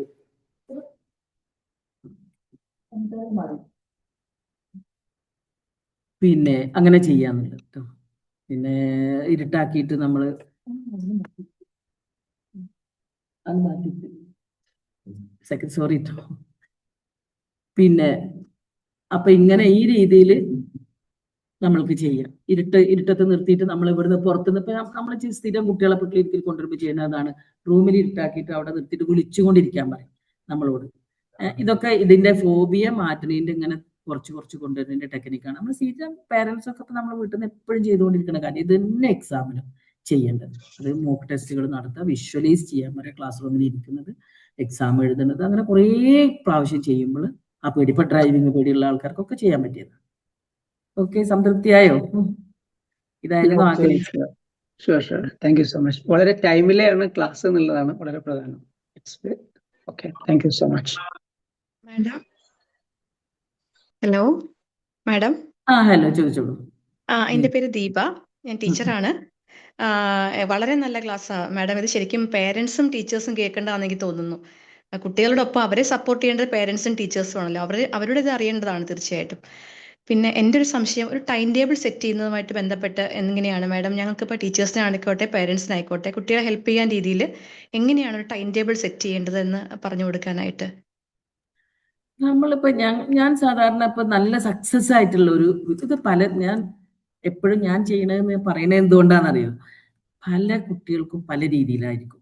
അപ്പൊ അവരോട് നമ്മൾ സംസാരിച്ചുകൊണ്ട് ഇപ്പൊ ക്ലിനിക്കിൽ നമ്മൾ ചെയ്യുന്ന സ്ഥിരം ഒരു പരിപാടി, അവരെ തന്നെ കൂട്ടി യോജിപ്പിച്ചിട്ട് ഓരോരുത്തരെ ഇൻഡിവിജ്വൽ അനുസരിച്ചാണ് പിന്നെ പഠിക്കാനിരിക്കുന്ന സമയം. ചിലർക്ക് ഇപ്പൊ ചില വീടുകളിൽ നിന്ന് നിർബന്ധിക്കും പുലർച്ചെ 4 മണിക്ക് എണീറ്റ് അങ്ങനെ ഒരു ടൈം ടേബിൾ ഒക്കെ പ്രിപ്പയർ ചെയ്ത് കൊടുക്കും. ഒട്ടും നടക്കൂല. ചിലപ്പോൾ ആ കുട്ടിക്ക് രാത്രി ഒന്നുകൂടി ആക്റ്റീവായിട്ട് പഠിക്കാൻ കഴിയുന്ന കുട്ടിയാവും. അപ്പൊ ആ കുട്ടി അപ്പം ഇരുന്ന് പഠിച്ചോട്ടെ, എന്നിട്ട് രാവിലെ കുറച്ചേരം ഉറങ്ങിക്കോട്ടെ. എല്ലാവരും ഒരുപോലെ ആവൂല. അപ്പൊ അത് കുട്ടിന്റെ ഒരു പ്രകൃതം പേരൻസിന് നമ്മൾ പറഞ്ഞു കൊടുക്കുകയാണ് വേണ്ടത്. ടീച്ചേഴ്സ് നിങ്ങൾക്ക് അവരോട് ചോദിച്ചറിഞ്ഞിട്ട് നിങ്ങൾക്ക് ഇപ്പൊ നമ്മൾ ചെയ്യുന്ന രീതി, ഇപ്പൊ സാധാരണ ഒരു ടൈം ടേബിൾ അതായത് ഇപ്പൊ പഠിക്കാൻ എന്തായാലും ഒരു മേശ ഒരുക്കണം. അവിടെ സ്റ്റഡി റൂമിൽ നമ്മൾ സ്റ്റഡി ടേബിളിൽ നമ്മൾ പുസ്തകം നല്ല റെഗുലർ ആയിട്ട് വെക്കണം. അതേപോലെ തന്നെ നമ്മൾക്ക് എപ്പോഴും വിഷ്വലൈസ് ചെയ്യാനുള്ളതാണ് ഒരു ടൈം ടേബിൾ ഇവിടെ തയ്യാറാക്കി വെക്കാൻ പറയും. ഒരു ചാർട്ട് പേപ്പർ A4 ഷീറ്റ് ഇങ്ങനെ 2ആയി മടക്കിയിട്ട് ഈ ടൈം ടേബിൾ നമ്മൾ കൃത്യമായി പാലിക്കുന്നുണ്ടോ എന്നുള്ളത് ഒരു ശരിയും തെറ്റും ഇട്ടിട്ട് രണ്ടിലും നമ്മൾ ഡേറ്റ് എഴുതിയിട്ട് ഇത്ര മണിക്കൂർ പഠിച്ചു, ഇത്ര മണിക്കൂർ പഠനം, നമ്മൾ എന്താണ് ശീലങ്ങൾ നമ്മൾ ആഗ്രഹിക്കുന്നത്. ഇപ്പൊ നമുക്ക് മുതിർന്ന ആളുകൾക്ക് പറ്റുന്നതാണ് വായന, പഠനം, എത്ര സമയം മൊബൈൽ യൂസ് ചെയ്യാതിരുന്നു, ഇതിനൊക്കെ ഒരു ചാർട്ട് തയ്യാറാക്കിയിട്ട് എപ്പോഴും നമ്മൾ വിസിബിൾ ആവുന്ന രീതിയിൽ. പിന്നെ അതുപോലെ തന്നെ അടുത്തത് കുട്ടികളോടാവുമ്പോൾ പറയേണ്ടത്, അടുത്തത് ഒരു കോളത്തിൽ ഫുൾ മാർക്ക് സ്കോർ ചെയ്യാൻ. അതായത് ഈ കുട്ടിന്റെ കപ്പാസിറ്റിക്ക് അനുസരിച്ച് എത്ര കിട്ടുമോ അതിൽ നമ്മൾ ഏറ്റവും പീക്കിൽ, അതായത് കുന്നോളം മനസ്സിൽ കണ്ടാൽ കുന്നിക്കുരുവോളം എന്നാണ്. അപ്പൊ നമ്മൾ ഏറ്റവും വലിയതിൽ തന്നെ ഇപ്പൊ ഫുൾ A+ അല്ലെങ്കിൽ 100-ൽ 100, 100-ൽ 100 എന്ന് എഴുതിയിട്ടൊരു റൗണ്ട് ചെയ്തിട്ട് അങ്ങനെ നല്ല കളർഫുൾ ആയിട്ട് ഡിസൈൻ ചെയ്തിട്ട് അതിൽ ടൈം ടേബിളിൽ ചെയ്യേണ്ടത് എങ്ങനെയാന്ന് വെച്ചാൽ, ടൈം ടേബിൾ ഇതാ ഒരു A4 ഷീറ്റ് ആണെങ്കിൽ ആദ്യം ഡേ ടൈം ടേബിൾ എന്നൊക്കെ കളർഫുൾ എഴുതിയിട്ട് ഒരു ഡേ എഴുതുക. പിന്നെ ടൈം അത് കുട്ടിനോട് ചോദിച്ചിട്ട് എങ്ങനെയൊക്കെയാണ്. മിക്ക കുട്ടികളും ഈ +2 ഒക്കെ എന്ന് പറഞ്ഞാൽ ട്യൂഷൻ കൊണ്ടൊക്കെ കഷ്ടപ്പെടുന്ന കുട്ടികളാണ്. സമയം എന്ന് പറഞ്ഞാൽ അവർക്ക് ഇല്ല. അപ്പൊ അവരോട് ആദ്യം അവർക്ക് മതിയായ രീതിയിൽ അവർ റെസ്റ്റ് എടുക്കുന്നുണ്ടോ, സ്ലീപ്പ് ഹൈജീൻ കറക്റ്റ് ആണോ, ഇതൊക്കെ ആദ്യം നമ്മൾ അന്വേഷിച്ചറിയേണ്ട കാര്യം. എന്നിട്ടാണ് നമ്മൾ ഈ ടൈം ടേബിൾ പ്രിപ്പയർ ചെയ്യേണ്ടത്. എന്നിട്ട് അവിടെ കുറെ സമയം ട്യൂഷൻ സെന്റർ ചെലവഴിക്കുന്ന ഒരു കുട്ടിക്ക് അപ്പൊ കുറച്ച് സമയം കൊടുത്താൽ മതി. അതും കൂടി ബ്രെയിനിന് ഭയങ്കര ബ്രെയിൻ റോട്ട് സംഭവിക്കാതിരിക്കാൻ. അപ്പൊ ഡേ ആദ്യം ഡേ, പിന്നെ ടൈം, പിന്നെ ഡെയിലി സബ്ജക്റ്റ് ഒന്ന് കൊടുക്കുക. അതെന്താണ് അന്നന്ന് എടുക്കുന്ന വിഷയങ്ങൾ. പിന്നെ എക്സാം ഓറിയന്റഡ് എക്സാം സബ്ജക്റ്റ്, അതായത് ഒരു എക്സാമിനെ കണക്കാക്കിയിട്ട് കുട്ടി തുടങ്ങുമ്പോൾ തന്നെ നിങ്ങൾക്ക് ആദ്യത്തിൽ കൊടുക്കാൻ പറ്റിയ ടൈം ടേബിളാണിത്. ഈ എക്സാമിനെ മൺഡേ ഇട്ടിട്ട് ടൈം എന്നും ചിലപ്പോൾ കുട്ടിക്ക് അനുസരിച്ച് അങ്ങോട്ടും ഇങ്ങോട്ടൊക്കെ ചില ട്യൂഷൻ ടൈം അങ്ങോട്ടാവും അതിനനുസരിച്ചൊക്കെ അവരോട് ദിവസങ്ങൾ മാറ്റാൻ പറയാം. പിന്നെ ഡെയിലി സബ്ജക്റ്റ് അന്നന്ന് എന്താണോ ക്ലാസ്സിൽ എടുക്കുന്നത് അതിൽ വർക്കുകൾ പരമാവധി സ്കൂളിൽ തന്നെ ചെയ്ത് തീർക്കാൻ പറയുക. ഗ്യാങ് നല്ല ഗ്യാങ്ങിനെ പ്രോത്സാഹിപ്പിക്കുക. അപ്പൊ അതിൽ അവിടെ ഇരുന്നിട്ട് വർക്ക് ചെയ്തോളും. അങ്ങനെ ആ വർക്ക് ചെയ്ത് കഴിഞ്ഞതിന് ശേഷം ബാക്കിയുള്ളത് തീരാനുള്ളതാണ് ഈ ഡെയിലി സബ്ജക്റ്റ് ആദ്യം എടുത്ത് ചെയ്യേണ്ടത്. പിന്നെ എക്സാം ഓറിയന്റഡ് ആയിട്ടുള്ള ഒരു സബ്ജക്റ്റ് ഇടുന്നത്, ഏതാണോ ടഫ് ഉള്ളത് അത് മൺഡേ ഇട്ട്.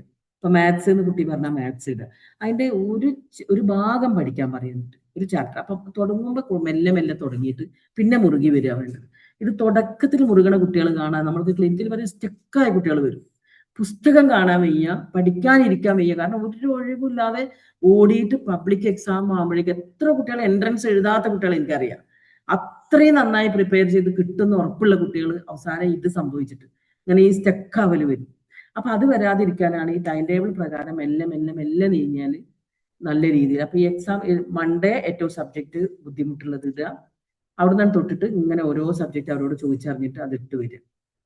എന്നിട്ട് എത്ര സമയം ഓരോന്നിന് കൊടുക്കേണ്ടതെന്നുള്ളത് അവരോട് ചോദിച്ചറിയാം. അങ്ങനെ ആകുമ്പോൾ മെല്ലെ എക്സാമിൽ ക്ലാസ് ടെസ്റ്റിലൊക്കെ മാർക്ക് വരുള്ളൂ. അപ്പൊ തന്നെ കുട്ടികൾക്ക് നല്ല കോൺഫിഡൻസ് വരും. എന്നിട്ട് ഇപ്പുറത്തെ ചാർട്ടിൽ നമ്മൾ നേരത്തെ A4 ഷീറ്റ് ഇങ്ങനെ പകുതിയാക്കിയിട്ട് AB ഇട്ടല്ലോ, അല്ല ശരിയും തെറ്റും ഇട്ടില്ലേ, ഇങ്ങനെ ഇട്ടിട്ട് ഇവിടെ ഡേറ്റ് ഇട്ടിട്ട് കാണുന്നുണ്ടോ എന്ന് എനിക്ക് അറിഞ്ഞൂടാ. ഡേറ്റ് ഇട്ടിട്ട് പിന്നെ ഇത്ര ഹവർ പഠിച്ചു, മൊബൈൽ മാറ്റി വെച്ചു.